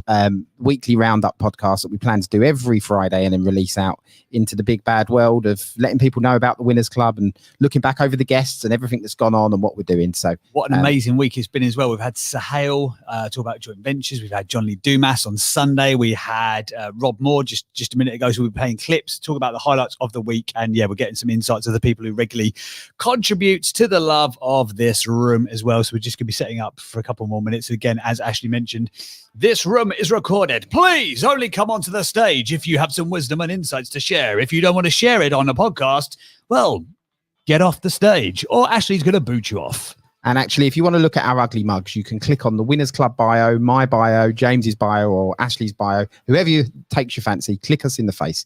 Go through to our Instagram page, click on the bio, and you'll see a button for live feed. And you can view the live feed of the studio where we're all sitting to record this podcast. And if you're doing that, make sure you mute the YouTube feed if you're listening to Clubhouse. That's probably the best experience. Stay on Clubhouse, listen on Clubhouse, mute the YouTube feed, and then you won't get double audio whilst we do this podcast. Right, you two handsome men in front of me. Are we ready to go? Yeah, let's rock and roll. Let's rock and roll. We've got to get some rock and roll t-shirts, haven't we? So, guys, if you hear like a random weird introduction, there's a reason for that, because obviously we're now recording the podcast. Let's just hit the big red record button and let's rock and roll. The Winners Club is the weekly podcast that shares the highlights and insights from some of the most meaningful and impactful conversations from the #1 community on Clubhouse, The Winners Club. Join host Ashley Shipman as he summarizes some of the key lessons and learnings shared during the week by his world-class speakers, who include billionaires, business icons, and elite level performers from across the globe. Another week has come and gone here in the Winners Club. Welcome to the podcast. My name is James Butt. I'm one of the co-hosts of this podcast, along with my good friend, Ashley Shipman, and my other good friend, Paul Abercrombie. This is the podcast where every single week we dive into the main insights, learnings, lessons, and shares we have learnt in the most impactful room on Clubhouse. It's called Breakfast with Winners. It's part of the Winners Club, and we are there every single day sharing wisdom and insights, bringing up some amazing people, having some amazing conversations, and helping people to move forwards. We help people with the motivation, the inspiration, the aspiration, the goddamn motivation to do more in their life, their business, their health, their wealth, and everything in between. Ashley Shipman, as it's your show, effectively, I'm just sort of sitting here in the role of producer. What a week it's been. What have been some of your personal highlights from this week in the Winners Club, mate? There's been loads. It's always the special guests that normally are the ones that blow me away, because you get to dig behind the stories. Because when we bring guests on, I always like to look at the iceberg effect, the things that people don't see, who's people's motivation, who's people's whys, how hard it was to get where they got to. So that's the most exciting bit that I'm going to be digging into. And there's one more thing that I love seeing is when I see the community here supporting each other. And I think his name was Tony. He came back and said about all the help and guidance this room has been giving him. And that made my morning that morning when he said that, because it was the community spirit that we've got here to make sure that everyone helps each other move forward. So, do you know who Tony is, by the way? I've met him on Clubhouse. He's a movie producer. He produced American History X.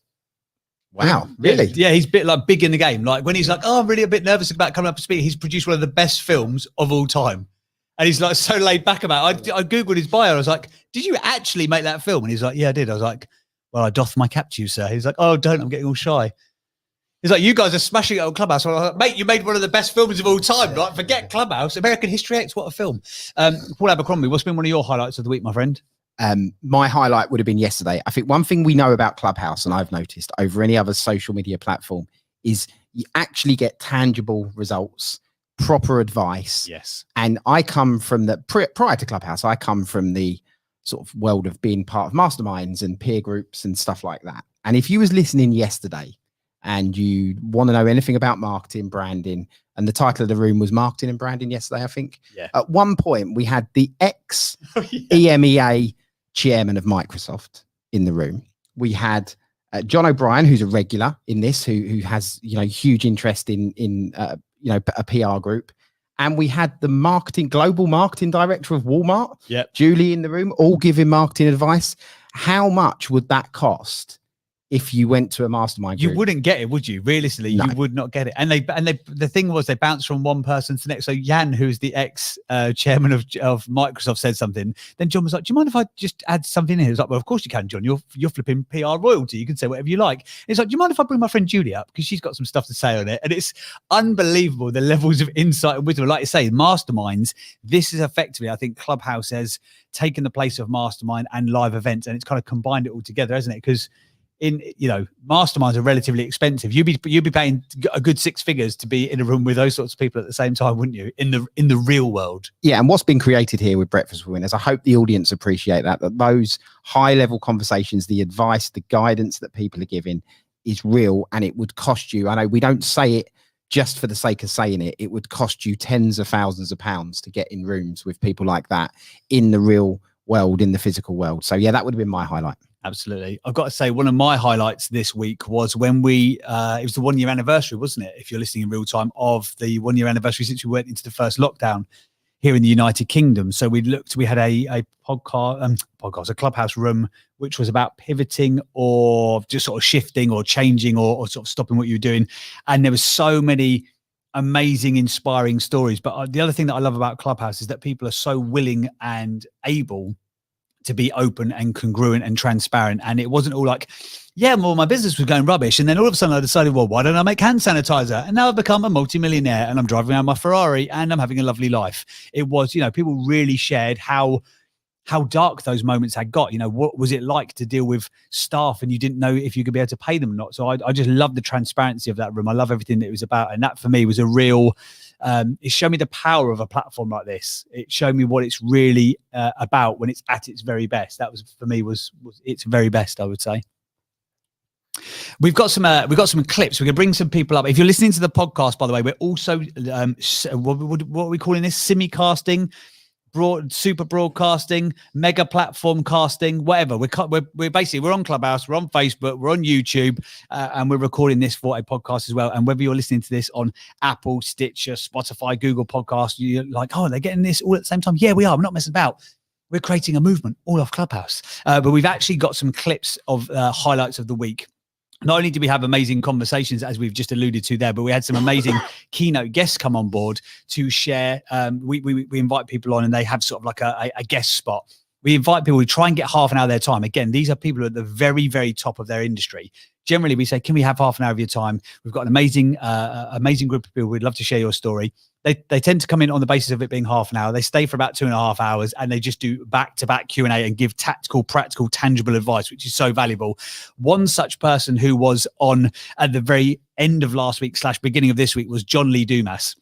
He is the guy behind Entrepreneur on Fire. He's done 3,000 podcast episodes, had 100 million downloads, and he has created a $20 million business, a lifestyle business, off the back of his podcast, effectively, which he started like 10 years ago. So here's a bit of a clip of what John had to say when he joined us last week. And then let's maybe have a little bit of discussion, one of our key takeaways from what JLD had to share last week when he joined us on the Winners Club. You know, like you mentioned, kind of like the Tony Robbins thing. It is crazy to me, like how, you know, these individuals that like you kind of grow up and I read his books and I was like listening to him on infomercials when I was younger and like all these things and seeing him in movies and stuff. And then, you know, you get him on a quick interview and of course he's like a fire hose and he just is like, boom, and he's so much energy and all that stuff. But it's still at the same time, you're like, whoa, like this is kind of like a one-on-one conversation. Like I'm asking questions, he's answering them. And now in actually just 5 days, I'm going to be going literally to Tony Robbins' home in Palm Beach with 9 other affiliates as our top 10 affiliates kind of mastermind getaway that we're getting. That's just going to be like this awesome 4 days with Tony, Dean Russell, like Lewis Howes, Pete Vargas, Jenna Kuchar. Like it's going to be an awesome, you know, 4-day adventure that we're doing. And literally sometimes I just sit there when I'm there and I'm like, this all started from me just deciding to interview people poorly on my podcast, you know, just back in 2012, which in some ways just feels like yesterday. So, you know, that's the one message I just want to kind of get across to people is, you know, even if and when you start small, and we all in a lot of ways start small because that's all that we have to start with, it's like we have this opportunity to take it to the next level that we may not even see as possible and a lot sooner than we think is even capable of, just by showing up every day and going back to what I was sharing earlier, solving a real problem for real people. And like when you can literally look in the mirror and say, I'm solving a real problem for a real person, and you're doing that every single day, people will beat a path down to the door of the best solution to a real problem that they have. One of the main things that I took from JLD was the fact that, and he alluded to this a couple of times actually, I didn't want to agree with him, even though he said that I probably had been thinking it, that back in the day, he was really bad at podcasting. Like he was not a good podcaster. He had tried several things. He'd been on active service for the US military, been a tank commander, looking after 16 people. He had all these, you know, he had all this life experience, came back, tried multiple different things, which hadn't worked out. And podcasting was like the last in a row of stuff that hadn't really gone exactly according to plan. But I think one of the things that he just kept saying again and again, consciously and subconsciously, was you've just got to get started. In some instances, you just got to get started now and get better later. I think, you know, one of the things that we've just been talking about off air was the fact that, you know, listening to this podcast recording, hopefully it's coming across in good quality. If you're watching it on the live stream or on Clubhouse, hopefully it's coming across in good quality. But last week, we were holding this thing together with sticky tape and lollipop sticks. You know, we had multiple phones, multiple cables. The whole thing was a bit crazy. And this week we've got better in a week. But if we hadn't have started, you can't wait to be perfect and then start. You have to start and then get perfect. What was, I know that Paul, you were around on Sunday when JLD was on. What was one of the things that you really took as a sort of a key insight from what he shared? Who would like to work 5 days a week? 5 days a month. 5 days a month. That was the one that I took away. Jesus, working 5 days a month. That was, you know, what does he do with the rest of his time? I don't know. But yeah, that was the one part that I took away. What a life he's created for himself. I guess the ideal lifestyle business. You hear people talk about a lifestyle business, and I think people assume that to have a lifestyle business, you have to have a small business or, you know, something that's low in revenue. But what was he turning over $20 million a year? Yeah, something along those lines. Yeah. And working 5 days a month. So yeah, big claps to him. Well done. 100%. And the other thing that came across, because he said that, you know, loads of people say, oh, it's amazing what, you know, you and Gary Vee inspire me and you guys are on the same path. He's like, please don't misunderstand. I'm not on the same path as Gary Vee. You know, I don't want to have a New York office. I don't want 900 staff. I don't want the headaches. I've created the lifestyle that I want. I'm very grateful for it, but I'm absolutely not on the same path as Gary. You know, I want to work 5 days a week, to Paul's point, 5 days a week, spend my time doing what I want. And one of the things you talk about, he's like, oh, I love cultivating my garden. He's like built this beautiful house in Puerto Rico. There's 4% overall tax, which I think a few people are like, hang on a second, Puerto Rico when the borders open? I think so. I'll have a bit of that. But again, that was really interesting and insightful. The fact that he had built the life that he wanted, not the life that other people thought that he should have. You know, he could easily take on 10, 15, 20 members of staff, scale that business up, and it's not what he wants to do. And that was one of the key things that I thought was a great lesson was, you know, build the thing that you actually want to build. Don't get forced into building somebody else's dream. Ash, what did you think of JLD on Sunday? Because I know you were in and out of the room. I just loved how he was very, sorry, the mic. I just loved how down to earth he was. That's what really rung true to me, because I've looked at him from the outside, followed him from the outside, and I've seen that he's quite open in that. But when you actually get to talk to these people in Clubhouse, you realise that they are humble. They are not like what I'm trying to say is that it was an eye opener to how relaxed, and his mindset is just phenomenal. And the tips and tricks that he was saying, I took away that day and implemented. I even had my dad ring me up and say, did you just hear that bit? Did you just hear that bit? And that's what I like to. I was like, yes, stop calling me. I'm still trying to listen. You phone me, I can't listen. But yeah, and it wasn't just that. It was I was getting loads of responses through like, can I come up stage? Because they just wanted to connect with him, because they realized how much of a humble guy he is. And he's what blew me away was how he dealt with stuff that when things come his way, it was his processes of dealing with things that made me really connect with him. 100%. Another amazing guest that we had this week was Sahel, known as the joint venture expert. And again, I know we sort of we maybe bang on about this on this podcast, we bang on about this in the room. I know I definitely do, but I've just never seen a platform where people are so willing to be so open and transparent and congruent and share their message. Sahel is a very, very super successful guy. But he's made it, he made a load of money, then he lost it all. I think he said in his talk, he went from sort of Ferraris and Rolls Royces and a mansion house to absolutely nothing pretty much overnight. A couple of businesses went sideways and he had to really reinvent himself. And again, there's not many platforms where people would be that open and honest to come up and share the wounds. And I know a lot of people are sort of taught to tell their story in the right way, but Zahel just shared exactly what he'd got right and exactly what had gone wrong. And it was a great message about how he bounced back and as quickly as he did. So let's take a quick listen to what Zahel had to say when he came up onto the Winners Club earlier on this week.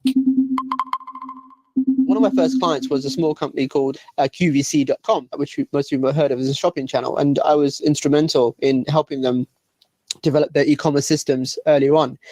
And then one of the things that I did is that I created a mini project, basically. I put up a website. I put up a couple of PDF courses, how to use, back then, obviously, as you know, Microsoft Works, which is going back now, how to use your PC, basically, how to use these Microsoft software. And I put up a couple of PDFs.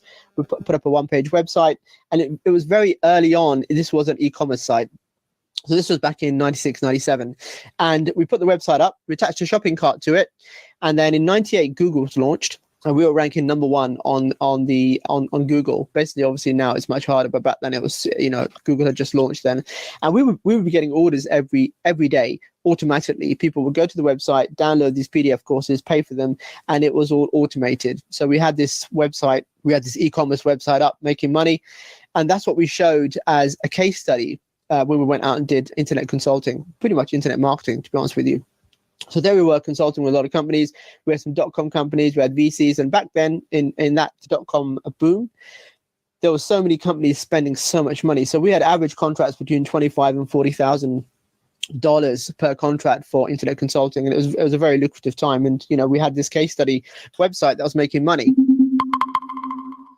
Another great example there of just getting up and running and Get Perfect later had one website up and running and it was charging people 25 to 40,000 quid to consult on how to do it.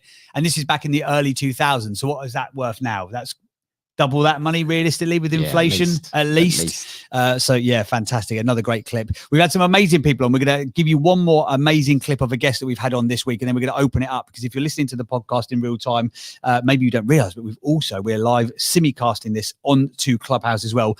And we've got a panelist of about 15 or 20 of our regular contributors who we're going to invite a few of those select few of our good friends who contribute on a daily basis to share their learnings, lessons, insights and wisdoms that they've learned this week in the Winners Club, because that's what this podcast is all about. But our final guest of the week, which has happened, if you're listening on Clubhouse, people will be like, how's he done this? We had this guy on about 20 minutes ago, but we've obviously, if you listen to the podcast, you've not heard about this. We had Rob Moore, super successful entrepreneur, one of the biggest podcasts in the United Kingdom, 18 best-selling books, double world record holder. And this is what Rob had to say about his origin story. Okay, so I don't really see myself as a success or a guy who's achieved a lot, probably because I have 15 or 16 billionaires I know that I sort of became friends with through my podcast, The Disruptive Entrepreneur.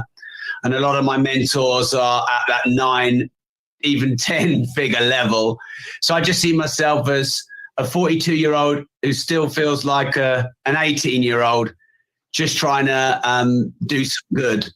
I think the things that shaped me were being the fattest kid in my school or my year from ages 8 to 12. Being raised by an entrepreneur who made millions, lost millions, and hustled, proper hustler. I mean, the modern word of hustler and hustle is nothing compared to my dad. I mean, if he didn't get a deal, he'd headbutt people and break their nose. So, yeah, he's actually broken the nose of someone 4th or 5th in line to the throne before. So my dad was a proper hustler. So that definitely shaped me, although I'm a lover, not a fighter. And then his breakdown on December the 15th, 2005, and his diagnosis of bipolar, that definitely shaped me. And then meeting my business partner. So, I mean, when I met my business partner, I was £50,000 in consumer debt. What's that? $70,000.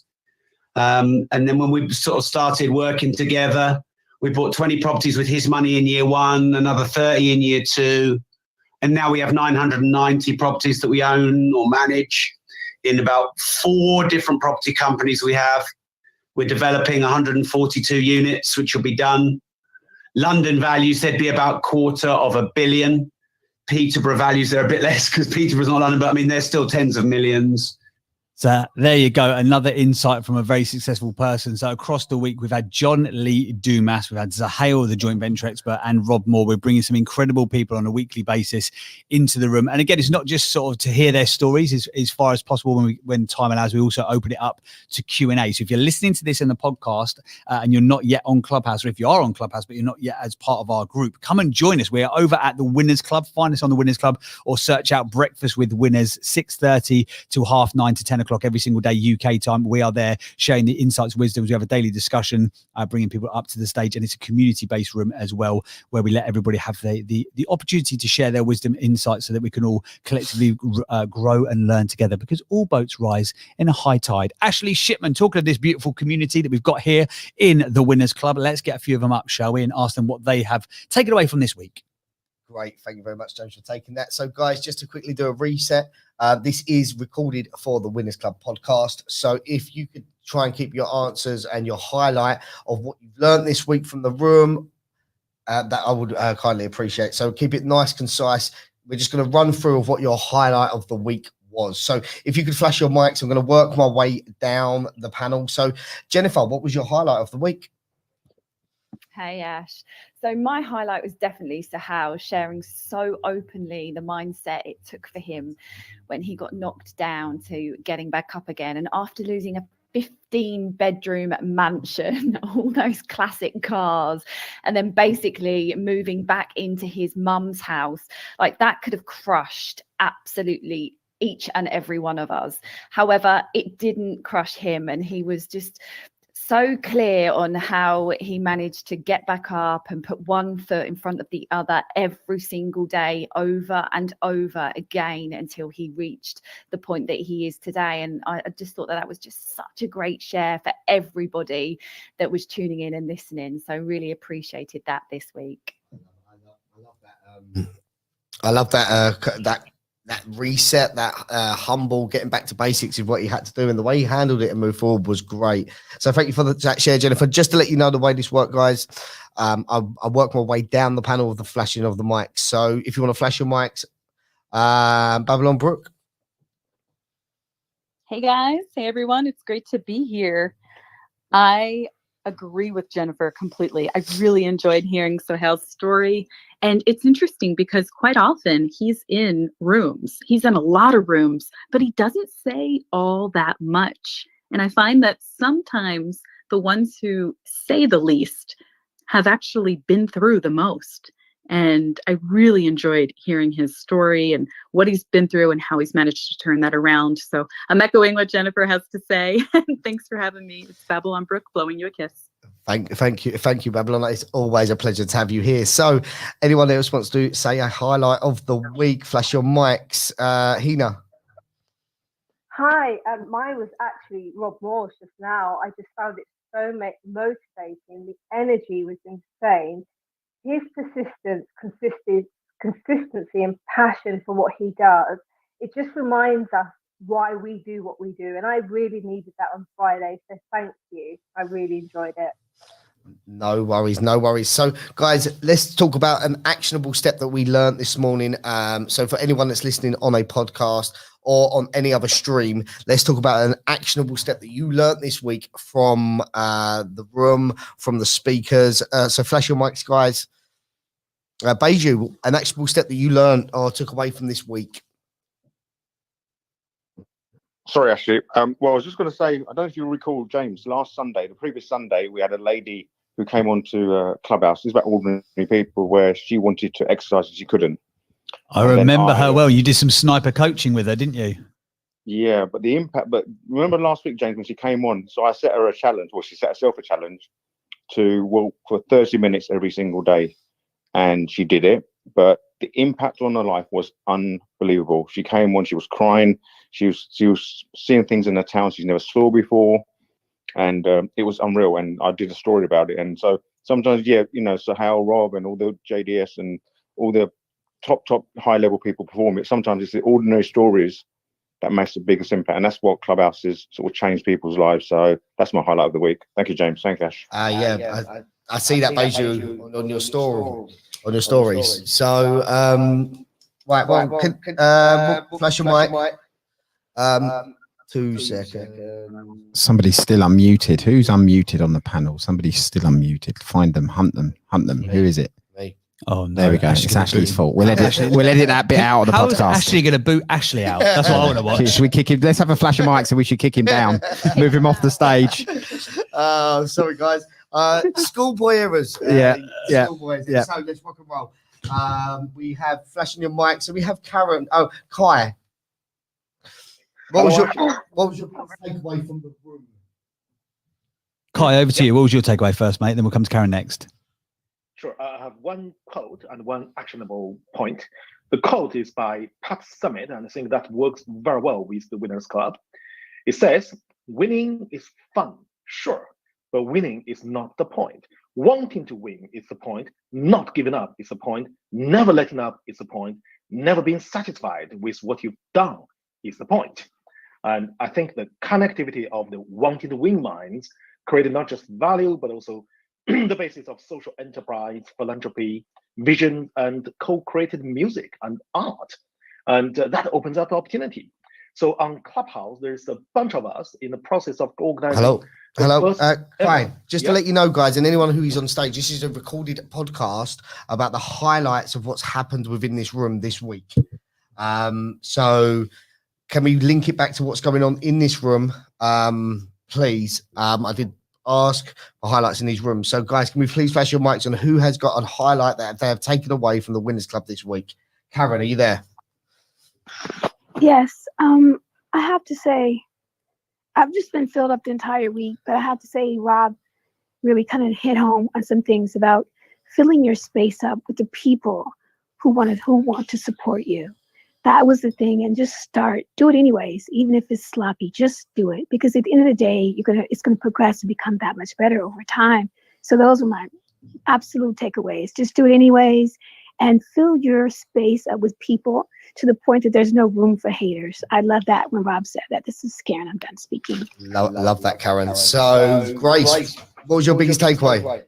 Do you know, it was really similar. It was Rob today saying the importance of surrounding yourself with positive people, mentors that inspire you, that push you forward to greatness. And actually, that's the power of Clubhouse, isn't it? This room every day, I leave inspired. I've learned something. I'm motivated, and it's positive. So for me, surround yourself with positive people, not the people that chip away at you, and help you to greatness. There was actually somebody while we were doing the live feed. I can't remember it was someone on YouTube, I think, and this guy has said, "Can we find it?" He's left his job basically so that he can spend more time on Clubhouse. I'm not saying that everybody should do that in any way, shape, or form, because obviously you've got to pay the bills and put food on the table. But yeah, there's that much value in this room and on this platform that people are leaving their jobs to be able to hang out on Clubhouse a little bit more. Great share there, Grace. Thank you very much. Flash your mics, guys, if you've got a learning or a lesson that you'd like to share from this week. Trey, coming to you. I just want to say, first of all, Ashley, thank you. Like, the value this week is just incredible. And I say my highlight is definitely Rob. And it's something that he said. He said, no one can make you believe something about yourself that you don't already believe. And it was the way he was speaking about the haters, the trolls, and the rest of it. It was water of a duck's back. But beyond that, he actually was using that energy to fuel himself.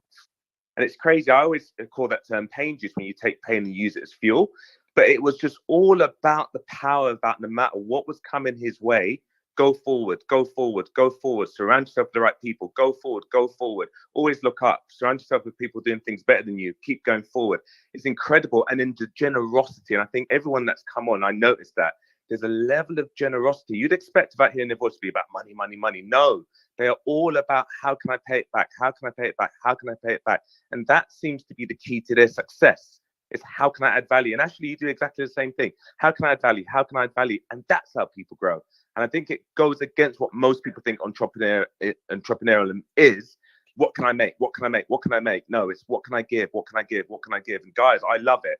I absolutely love it. Thank you so much. Trey, done speaking.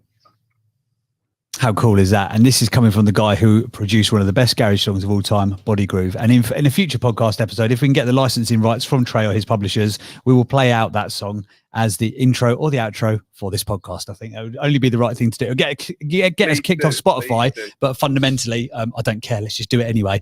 Guys, flash your mic if you've got a learning lesson, wisdom, or insight you'd love to share from this week. Is it Inas? Inas. Yes, it's Inas. Yes. Inas. Close. Hi, everyone. My highlights definitely today, and Rob, like, he is so inspiring. And what really got me is he did not have the right circumstances for him to be who he is today. Like, his circumstances was very challenging from, when he was a kid, and also losing all of that money. But that guy always get up stronger, and this is so inspiring. And what really inspiring about him is he is so real. He does not care about his language, about the way that he come across.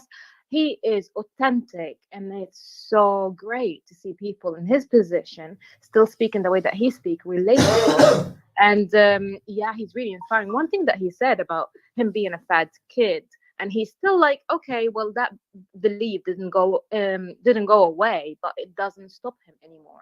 So I really, really got inspired by that. Like, your limited belief, if you don't honor them, they don't have to disappear, but they don't stop you. And that's my highlight, is definitely today. So thank you, Ashley, and everyone. Awesome stuff. Thank you very much. Sorry, we've got Ashley. For some reason, he does the opposite of what you want him to do. When you keep him quiet, he sits there silently. And when you turn the mics on, he starts coughing down them. He's okay, guys, though. He's not going to lose his voice this week. Nobody panic. He's going to be all right. We're gonna pull him through come hell or high water. Flash and mics, if you've got another insight, or else we just have another half an hour of Ashley coughing into a microphone. Susan, we're coming to you next. What's your highlight, learning, lesson, wisdom, insight, or share for us this week? Yeah, good morning. I mean, wow, every day is inspiring to me on here, but I'm sorry, I'm going to go with the same theme and mention Rob today. Purely opportunity. I mean, my goodness, what he said about opportunities, I've lived my whole life, that's why every single thing in our life, every success is all down to taking an opportunity. And they say when opportunity knocks, let it in, open the door. But also I say yes, but make sure you are prepared for when opportunity does knock. I mean, make sure, if you're going to let the opportunity in, make sure your house is clean and tidy, and make sure you're serving your best china, biscuits, and the best chocolate cake. Be prepared for when that opportunity knocks, because so many of us get opportunities every day. Every day we come on Clubhouse and walk into a room, it's an opportunity. But how many of us say, oh, we're not ready yet, we're not prepared yet? So yeah, preparation is key. Once you're prepared for things, the opportunity, you attract it. I love what Rob said. You attract everything, opportunity comes for you. Great. So, Susan, brilliant. Anyone else want to flash their mics to share an insight of the week? So, John, do you want to share the learnings you had this week from the Winners Club? Well, there's been stuff from every single day, because it's just so powerful being in and around so many amazing people. But I think for me, it must be John Lee Dumas.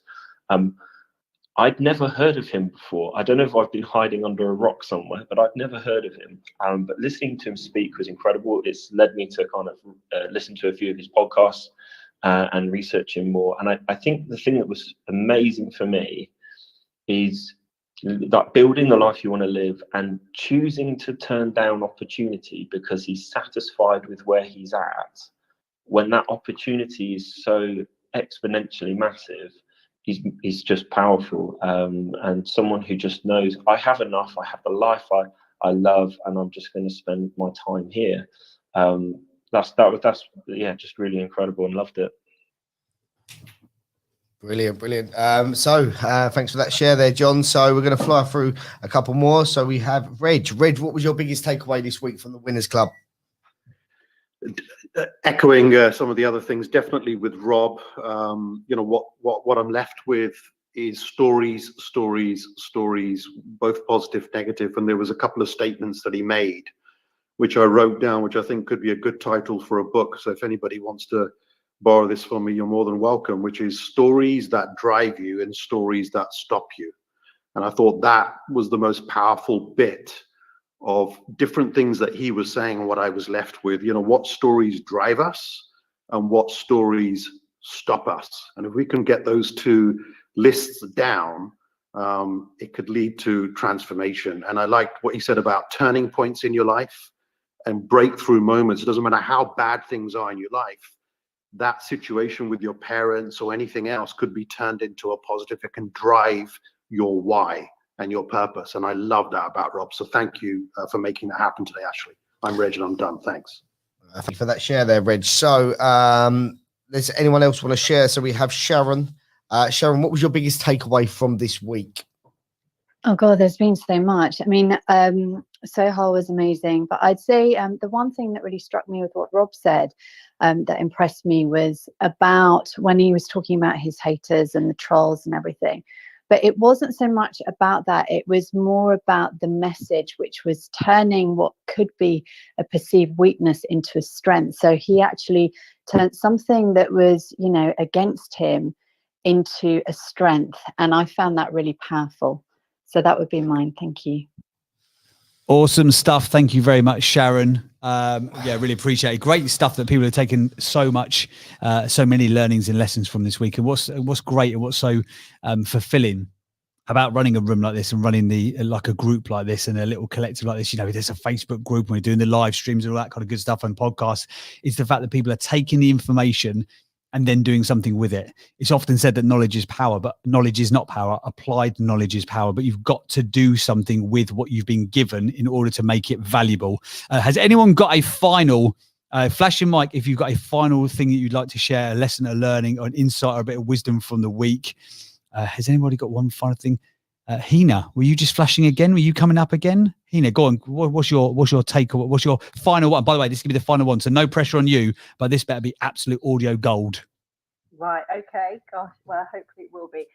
I just want to highlight the importance of communities like this, because it's really hard sometimes as entrepreneurs, especially when you're working on your own, to ask for help. I have had so many things answered through different people here, through hearing different conversations, so people who don't even want to come up.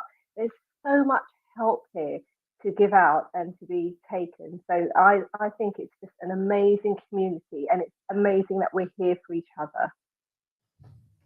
Awesome stuff. It's feedback like that that makes it all worthwhile. Ashley Shipman, have you got a final bit of wisdom to share with the audience before we leave for today, my friend? The final bit of wisdom is just it's not really wisdom. Wisdom. It's a thank you. And thank you for everyone that comes into the room in the mornings. This is a community room, and I want to keep it that way. So I've set up a Facebook community. If you're not on there, please go and follow it over there through the link in the bio. It's called the Clubhouse Community, just so we can stay connected. But it's a thank you to the audience, thank you to the panel for making this show happen every morning. Awesome stuff. And if you're listening to this on the podcast, by the way, guys, there'll be links in the show notes where you can find out more about the Winners Club, more about where you can find Breakfast with Winners, which is our flagship show, which we run every single day, 6:30 a.m. until about 10 a.m. in the UK time. You can find more information about the Facebook group, and you'll also be able to get onto SocioTap, which is our live streaming platform. So you can watch on Facebook or YouTube or wherever you want to. You can watch the live stream, which we run every single Friday live from our studio at Work Hive over in Ilford. Paul Abercrombie, have you got any final words of wisdom? Anything that you'd like to say, some wisdom you'd like to impart on the listener? I know you're a wise guy. You've got a wise jumper on today. So I'm assuming there's wisdom in there. Not really. I'm fresh out of wisdom now. Okay, all done. I left home at 4:15 in the morning AM to get here to open the door for you guys. I would just like to say, look, a big thank you, like Ashley, to all the regular moderators, speakers. A big thank you to everybody that's commented on the live YouTube feed. A big thank you to everybody that's just been reaching out on Instagram. We're trying to innovate, do something different with the podcast, with the room. You know, we've still got over 200 people in the room listening to this. So big thank you to all of you guys, and just keep coming back to this room, Breakfast with Winners, the Winners Club. Keep an eye out for other Winners Club productions and rooms as well on Clubhouse. And yeah, just a big thank you to everybody. Awesome stuff. Thank you guys for being here. We really genuinely appreciate it. If you are listening to the podcast, by the way, whether you're on Apple, Spotify, Google Podcast, Stitcher, wherever you are, if you could give this podcast a 5-star review, that'd be fantastic. If you want to take a little screenshot and share where you were listening around the world, that'd be amazing. And again, if you're thinking, God, this is good content, I'd love to hear it live, you can do so. Just go onto Clubhouse, search out the Breakfast with Winners, or search for the Winners Club. And if you haven't got an invite to Clubhouse, because it is in beta test only mode at the moment, go and search out the Clubhouse community on Facebook. Stick a request in there. No doubt someone will find an invite for you. We can get you on, get you enjoying the wisdom and insights that we share every single week. This has been a Winners Club production. This is Breakfast with Winners. Thank you for being here. Cheers for your ears as always. We'll see you again next week for more of the same. Ta-da. Thanks, guys. Bye. Thanks for listening to this episode of the Winners Club. If you have taken some practical lessons and learnings from some of the most impactful conversations on Clubhouse, then we would love your support for this show by leaving us a 5-star review wherever you download your podcasts.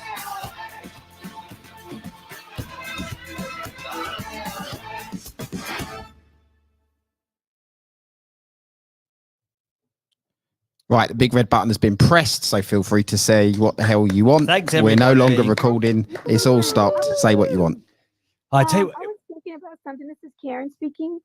Ashley, I don't know. I just want to leave this with you guys. Give you something to think about. Get ready to DM it to you. Then I just thought about. I'll just say it right now.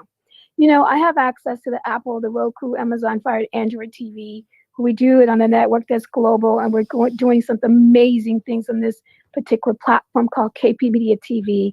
I'm just wondering if you guys may want to consider distributing your show through those platforms, Apple, Roku, Amazon Fire, and Android TV. I just thought I'd just put it out there. If you're interested in doing that, I just think it might kind of, expand your reach. It would be on a platform where it could live there, and you could do far more with it and make it visible as well there through StreamYard. You could do that. Definitely, Karen. We'll reach out to you. Yes, 100%. I'm talking on behalf of Ashley because he's sitting opposite me. But yeah, we'll reach out to you 100%. Definitely. Winners Club goes global on the TV. You say, forget Netflix. It's all about Winners Club. That's not a good tagline, is it? We'll have to come up with something else for that.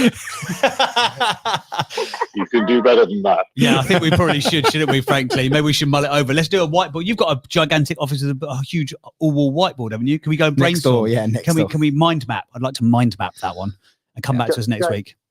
James, can I just say something? Of course you can, Beiju. It's not like you to be quiet, Beiju. I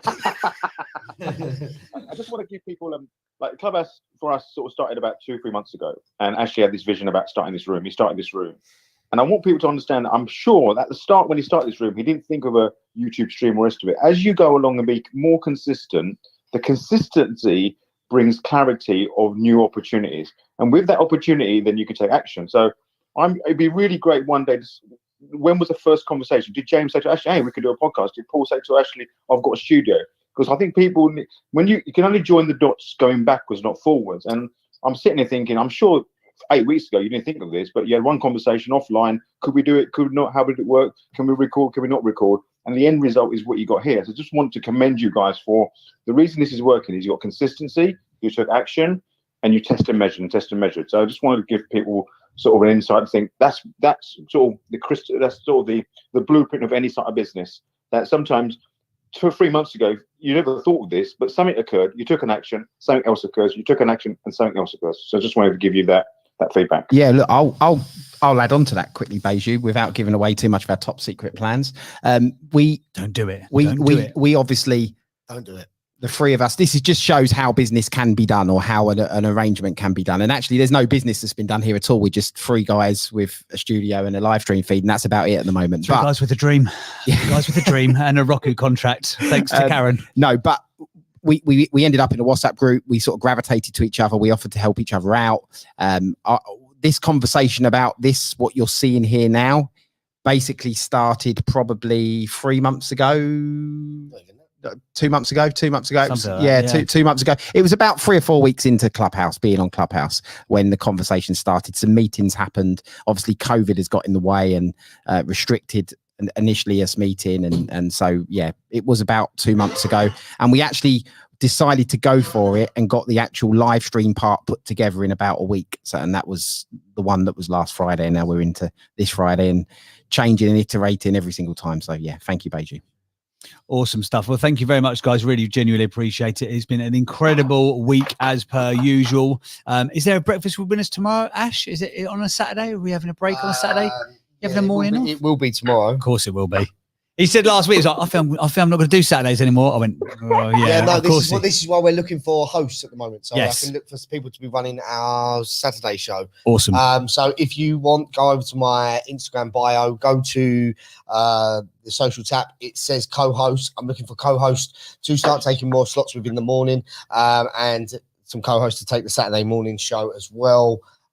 Just so we can make this a real community room, and that is what this room was set up to be, to give value and connect the dots for people moving forward. So thank you very much, and I will catch you nice and early in the morning. Cheers, guys. Thank you, everybody. Bye, everyone. Cheers, guys. Bye. Should we play our theme music again one more time? Play it one more time. Why not? Bye, Rob.